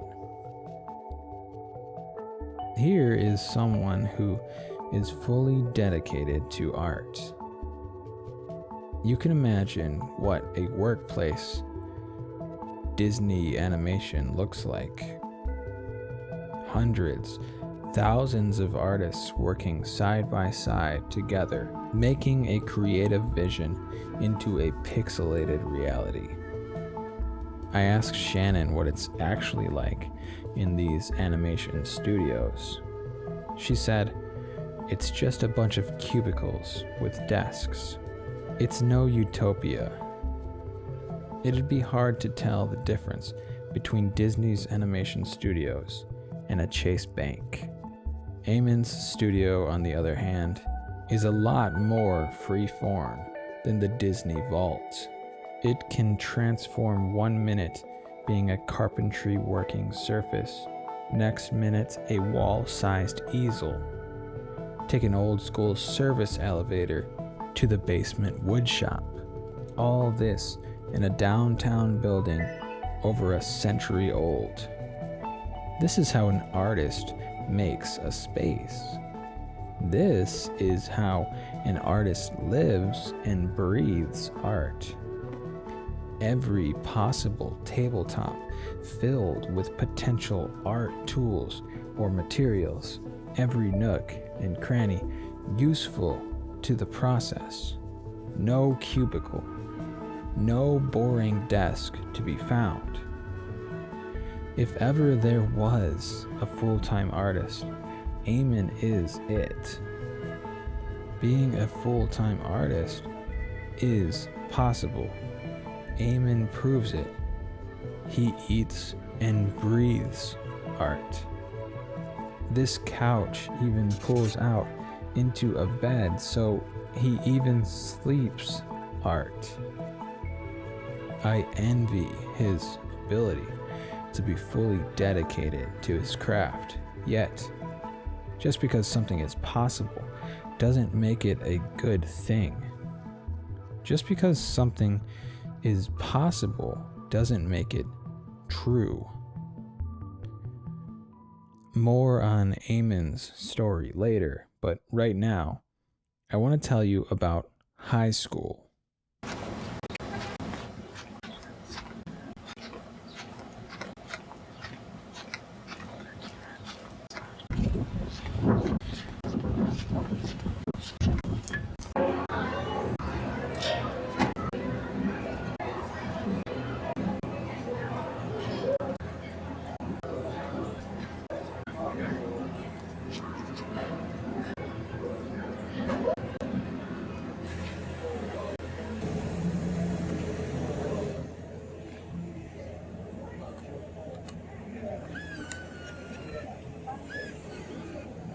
Wild West Lawman Wyatt Earp here at your service. Now, you've had some money troubles recently, but I'm here to tell you that the sun's about to come up on that problem. So, wait, testing 1, 2. Oh, is this, yeah, it's on. Okay, so, I'm here at my parents' house. And, you'll see why in a moment. Somewhere down here is a box which contains my childhood.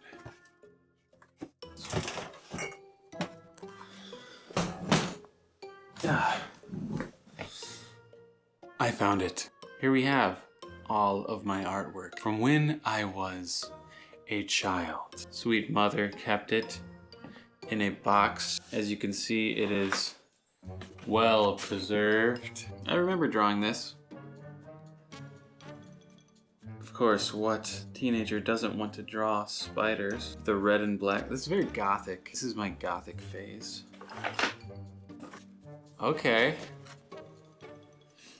Again with the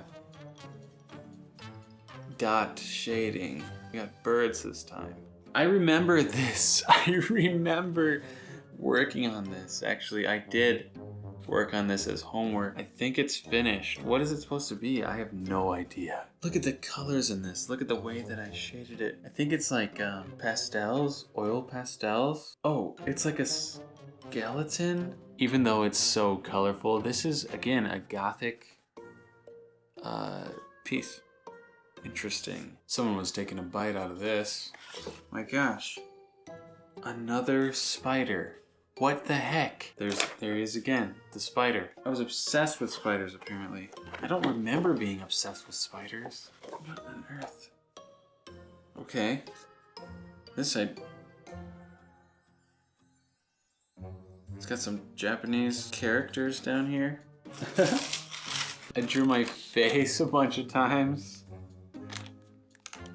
Even as a child, I was obsessed with myself. This is when I had a mohawk. I don't know what this is for, but I got an A on something. And it says, "Wowie, very nice." A bunch of these are spiders. Apparently I was obsessed with spiders. I don't remember that.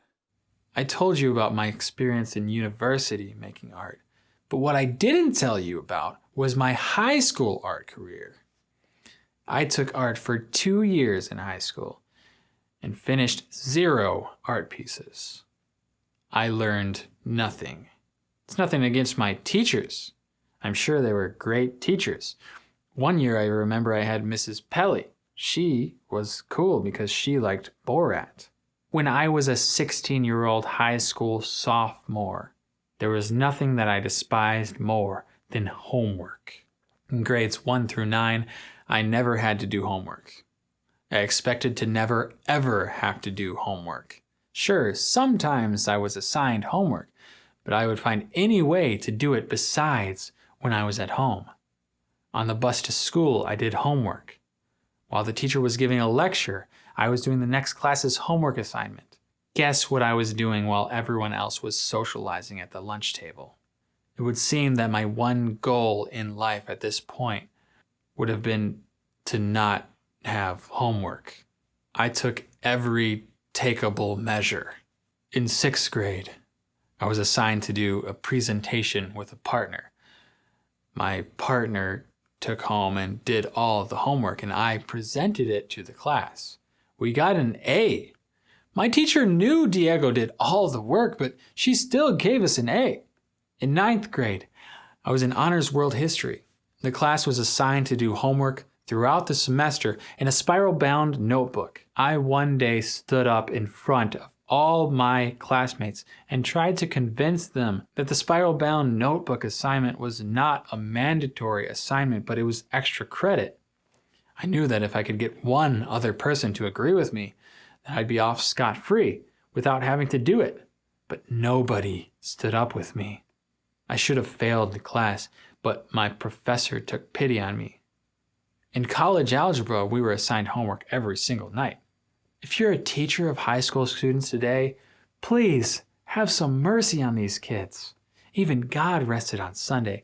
Even industrious, hard-working Chick-fil-A workers don't work on Sunday. I failed college algebra. I didn't do any of the homework, but I did pass the final exam. You know what? I never retook college algebra. I tested out of it in university. So take that, Mr. Gotland. In art class, you were to start your work in school and finish your pieces as homework. I never finished a single piece. I know I don't sound like the type of person to quit their job to become a full-time artist. My brother Eric in high school was far better of an artist than I was. He still is. He finished lots of art pieces. My parents put his art up on their walls. He filled a wall full of finished pieces for his senior year. He showed a piece in a cool local restaurant. He even sold a piece in high school. Eric sold art. Now, being such a talented artist in high school can lead to one of two directions in my experience. The person is going to go on to study art at university. They're either going to love it or they are going to hate it. and they're either going to get a full-time job as an artist, or they're going to be so disenchanted by the time that they graduate that they sell all of their art making supplies. This is so sure there's a pretty good market for college dropout art supplies. The point is that whatever you do in high school, whatever you're passionate about, whatever you put all your heart into, that doesn't make you you.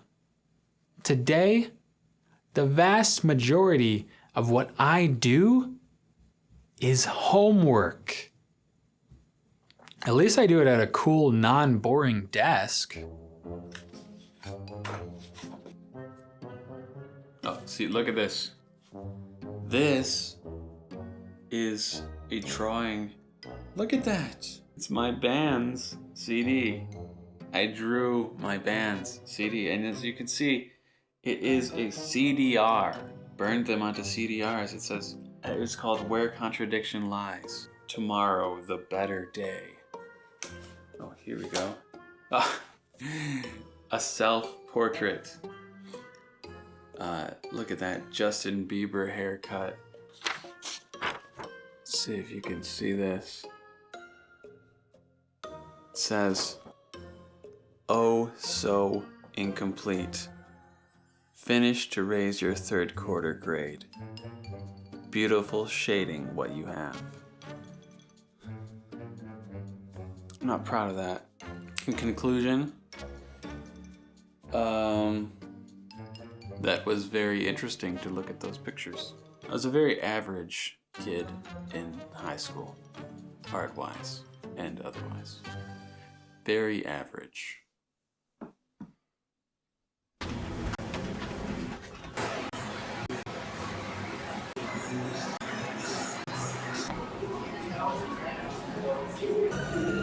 There it goes. You may have heard this, but Zoltar is here to tell you you can believe it. Age is simply a matter of mind. If you don't mind, then my friend, it doesn't matter. So go on. Be carefree like a little baby. But first, give Zoltar a little money, and I will give you a fortune. I am Zoltar, the great gypsy, and I can see your fortune. Come see it too, no? He says, give me more money and I'll give you a fortune.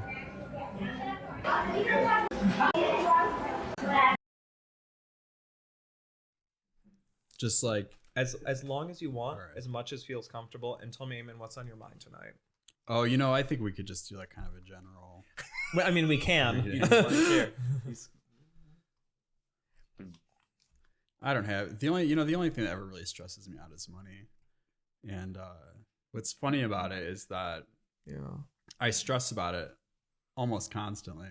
Yeah. But every month my somebody buys a painting or hires me to make some frames or something, and I've never once had to like worry about. Yeah. I've never actually once not been able to do it. Eamon came to the podcast that I help out with one day. He came to the podcast because we were going to have a magician on the podcast. The magician does magic and some other things of the lighthearted, magical performance nature. He also gives advice, and he gives advice in a very particular kind of way. Since the way he gives advice, we on the podcast believe is a way you shouldn't get advice as a Christian, we thought it might be okay if Eamon, a non-Christian, got advice from the magician for the podcast. If that sounds weird and convoluted and vague to you, that's because what we were doing was weird and convoluted and vague. Probably should have prayed about that one first. As it ended up, Eamon, a non-Christian friend of the podcast, came to the podcast to get some magic advice. The advice that Eamon was seeking was this: how can I make art making sustainable? He went on to explain that he had taken on too much commission work over the past holiday season. He'd been making commission wooden Christmas trees. He normally makes cool looking abstract art, The art that Eamon makes is actually too cool. It's so cool that it's almost pretentious. It's not, but almost. The Christmas trees are not cool. Don't get me wrong, they're beautiful. They're even cute. They just aren't cool like the rest of Eamon's artwork. Eamon isn't making these things as art in the same way that he makes abstract paintings. The Christmas trees are decor. There's nothing wrong with making decor. He makes the Christmas trees for the Christmas season. He made so many of them that he burned out on it. So much that in the past few months, he hasn't even been able to make any art at all. Over the course of his art-making career, it's always been making lots of art, binge art making spurts, followed by increasingly longer spurts of not being able to make art at all. And he fears that it is unsustainable. He doesn't know how to overcome the unsustainableness. That's what he wanted magical advice about. The advice that he got was that perhaps he needs to set up processes and schedules and have a dedicated art-making space, and art-making needs to be irregular and structured and even boring, or else he may become enslaved and shackled by the pattern of his behavior. This magical, or maybe not so magical advice was basically spot on. There's only one problem with the advice, and as far as I can tell, and that's this. You can't. No matter how hard you try, no matter how determined you are, no matter how wise or foolish you are, you can't quit your job to become an artist. And the reason is that no matter how hard you try to avoid it, being an artist will be your job. You still have a job. It's sexy to quit your job to become an artist because it seems like you won't have to do work. Not so. You will quite probably have to do work harder than you would at an ordinary job. You work so hard, you burn yourself out, so you can't even do the thing that once was the thing that made you so happy. You have to compromise and make something that is entirely unrelated to your artwork in order to make ends meet. Did I tell you that Eamon isn't even a Christian? Here's a full-time non-Christian artist making ends meet by constructing and selling a thing that has Jesus' glorifying name in its title. I'm not trying to judge or disparage Eamon for that. We all have to make ends meet in the best way that we see fit. Being a full-time artist isn't really about making art. Sure, you make art, but it's really about turning art into dollars. Turning art into dollars doesn't take artistic skill. It's a magic trick. Recently, I went to a resort on vacation. The resort had magical advice-giving machines. I put $1 in them, and they vocalized some super basic life advice. Before I put $1 in these machines, I overheard a 10-year-old girl and her mother complaining to the attendant that the machine ate her money, it's broken. Apparently they get this complaint a lot because the attendant said they're aware of the problem and they're told that if it happens to tell the person to go to the front desk and get their money back. This happens so much that one of the machines has a sign that says out of order, just like the Tom Hanks coming-of-age classic. Thing is, the machines are not broken. They're not out of order. They do give advice. They're cleverly designed to make it appear as if they'll spit out a fortune on a card, but who knows if that thing ever worked? The machine accepts bills between $1 and $100. There's no spot to receive change back. I'm not saying it's a ripoff, but these machines are made in a certain type of way. people put their money into it, some kind of magic happens, and they get what they paid for. Art is magic. People put their money into it. Artists take their money and magically turn it into what we believe is art. Being a full-time artist isn't about the magic part. It's about the boring part. It's about the day in, day out grind part. It's about sustainability and doing the work. It's about carpentry. It's about networking. It's 1% magic. Being a full-time artist is a boring desk job. And that's why it's a lie.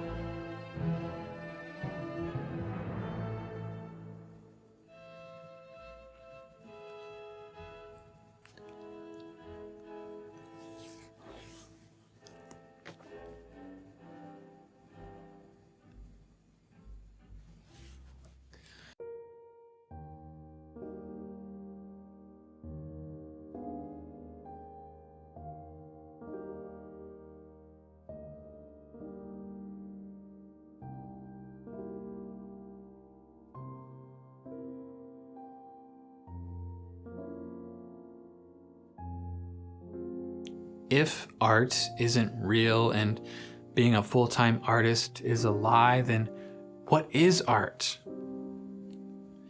After Ethel and I went to Art Scene, the next day, my friend Connor went with me to Art Scene. Connor noticed one of the paintings in the corner of the room. It wasn't actually a painting, it was a hobby saw wood piece. The piece depicted the guy who took Jesus' dead body off the cross. That's a moment that must have happened. It's breezed over by every biblical account. It's a story that's never told with much detail. The artist at Art Scene didn't originate this idea. This didn't come out of his head. It's a famous painting, a painting by Rembrandt. Rembrandt had a creative vision to draw one specific moment. Rembrandt was working not from his own imaginings. He was inspired by God himself. The real artist isn't one of these classical masters. The masters are undoubtedly important, but everything they do is only a glimpse. It only hints at true art. True art is made by the original artist. Jesus, before the beginning of time, created the world. He could have made it flat and boring. He made a brilliantly never-ending masterpiece. Bob Ross and his happy little tree ain't got nothing on God's creation. Ever heard of the Grand Canyon?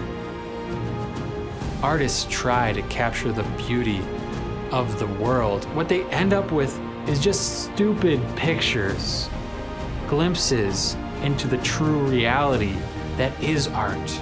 Real art does exist.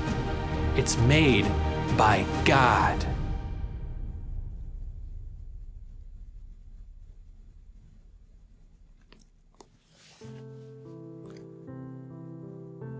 The best thing I can do is just glimpse into God's art.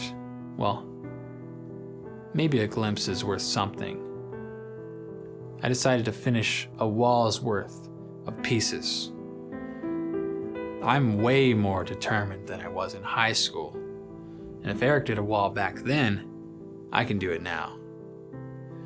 Maybe next Art Scene, they'll even let me put it up somewhere.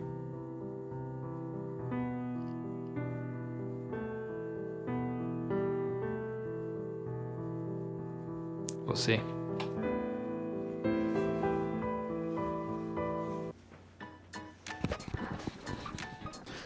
Testing 1 2, testing 1. Testing 1. I will say that I forgot to make title. I just realized I forgot to make like titles for some of the parts. Like when it's just like a black screen, it was supposed to be like I was gonna put the title in it. I forgot. I'm not gonna do it now. Go back in time and on those parts, imagine what the title should have been of that part, because no way. I'm not gonna do that now. That would be ridiculous. I just don't feel like doing that. Let's just have people use their imaginations. Is it so wrong that I want people to use their imaginations in a video about art? Use your dang imagination. Why? The kids these days, they don't have an imagination to draw from. We can't have imaginations anymore. In the beginning of this part, this half, I said something about all these things about engineers, and I just want to make it clear, I don't have anything against engineers. I know several, and they're all really good people.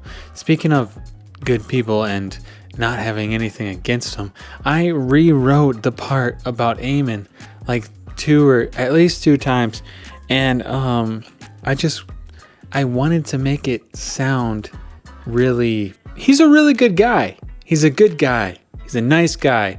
Man, really nice that he let me. I didn't want to make it sound bad towards him. Like, I like him. He's my friend. I wanted to make it sound good towards him. You should buy his artwork or commission him to do an artwork. Eamon also wants to make this like a TV show about like addiction and coming out of addiction, and not only the intervention part, but the part after the intervention part, which is the part where the person is off drugs and like living life without drugs for a while. And that's what's that part called? I don't know. He wanted to make it. I think he wanted me to help him film that show. I am going to help him film that show. If Eamon, I will help you film that show. I would love to do that. See, I like the guy. R.I.P. Half Price Books. Man, what a good store that was. Ooh, I would go in there. I would buy a book for $1. $1? You can't even buy a carton of eggs for $1. You can't even buy a loaf of bread for $1. But I could buy a best-selling book for less than a loaf of bread.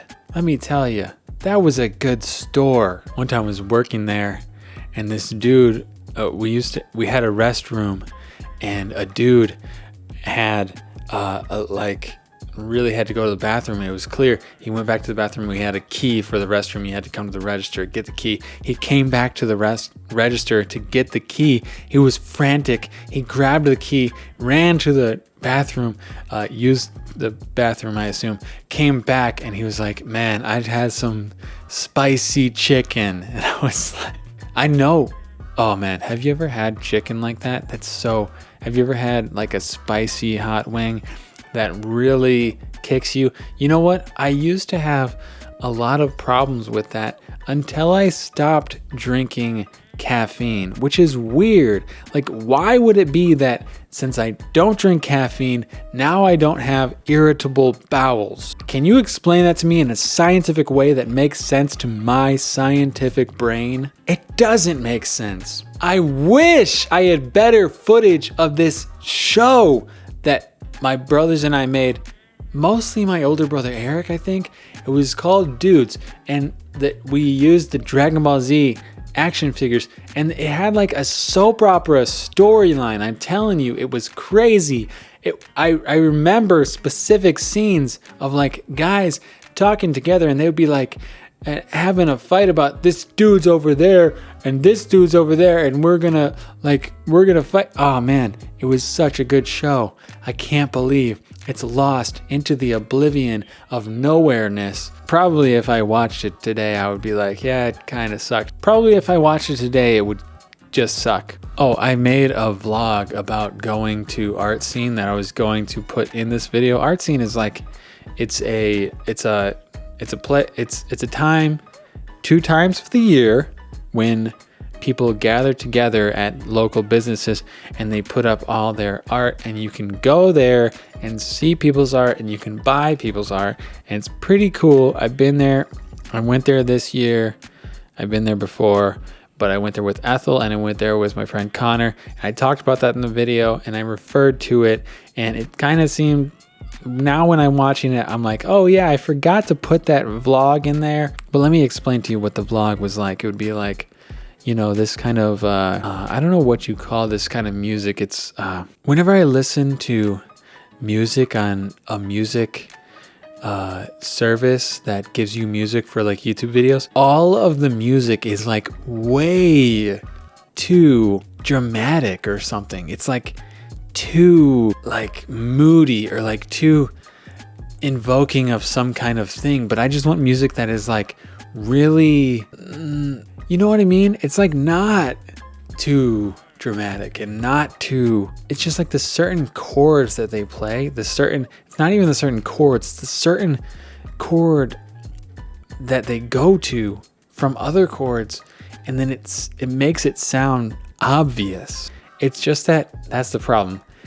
Most of the songs sound too obvious, and I'm trying to use songs that don't sound obvious. Anyways, I was looking for one. I would have one of those unobvious songs. Just have like footage of going into the place, and then show some of the artworks, and then have maybe a funny thing that Ethel said, and then have like some footage of something else, and then I could say something about it, and then have final footage of what's going on there.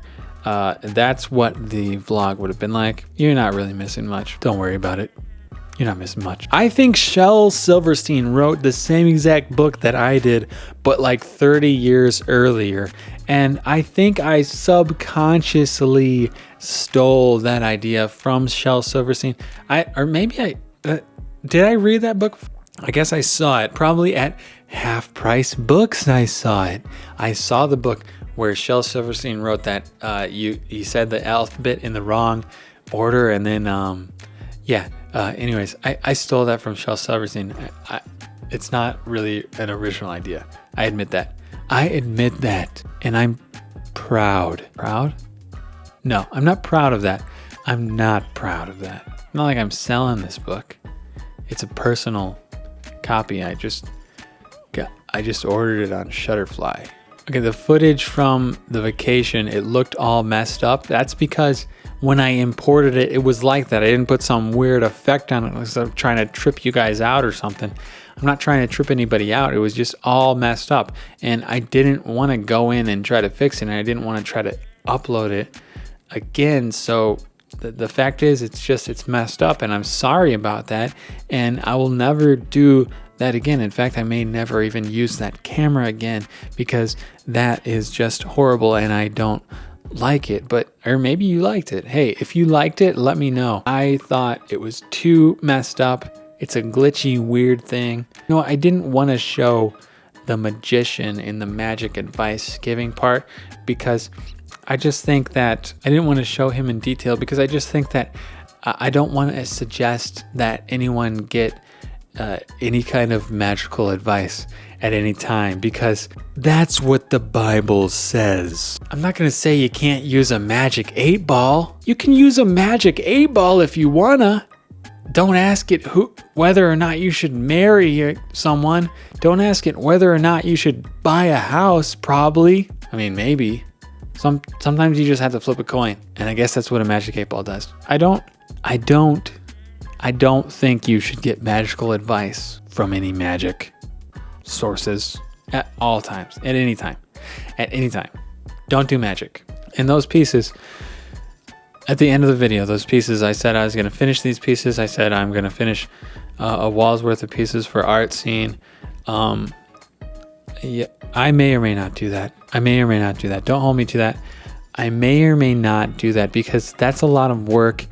And now that I'm thinking about that, I'm like, that would be a good end to that video. And yes, that's why I wrote it. I wanted a good end to that video.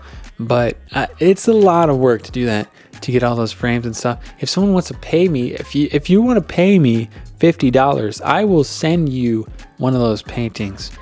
Boom, easy. I'll send it to you and you can frame it and you can hang it on whatever. What are you going to do with that painting? You're going to put it on in your bedroom. You're going to put it in your computer room. You're going to put it in your garage. It's probably better than in my garage. If you Venmo me $50, I will certainly send it to you. Send me your address and send me shipping money. It's going to be a mystery grab bag. I'm just going to grab back, but I promise I won't grab one of the blank non-painting paintings. That would be rude. Yeah, I'm thinking about making a Patreon. I'm going to do it. I'm going to make a Patreon. I need 50 people to give me $10 a month, and I need 5 people to give me $100 a month. Then I can make a livable wage from making videos. If I don't do that, if I don't get that, then I will not have a livable wage.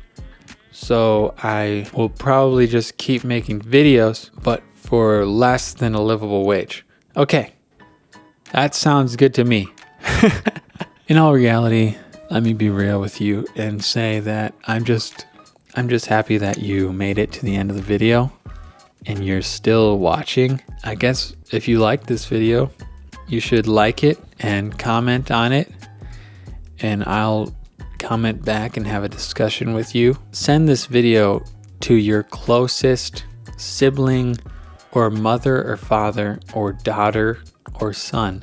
The one who is the closest to you in age. Very important that it's the one who is the closest to you in age. If you like the video and you really want to support, then you're going to go into your birthdays Rolodex. You're going to go into your phone and you're going to say, now is my mom the closest in age to me or is my twin brother? Send it to that person and say, LOL, I want you to watch this video, and explain to them that they have to watch to the very end. I hope you enjoyed the video. I hope you enjoyed the time that we had together.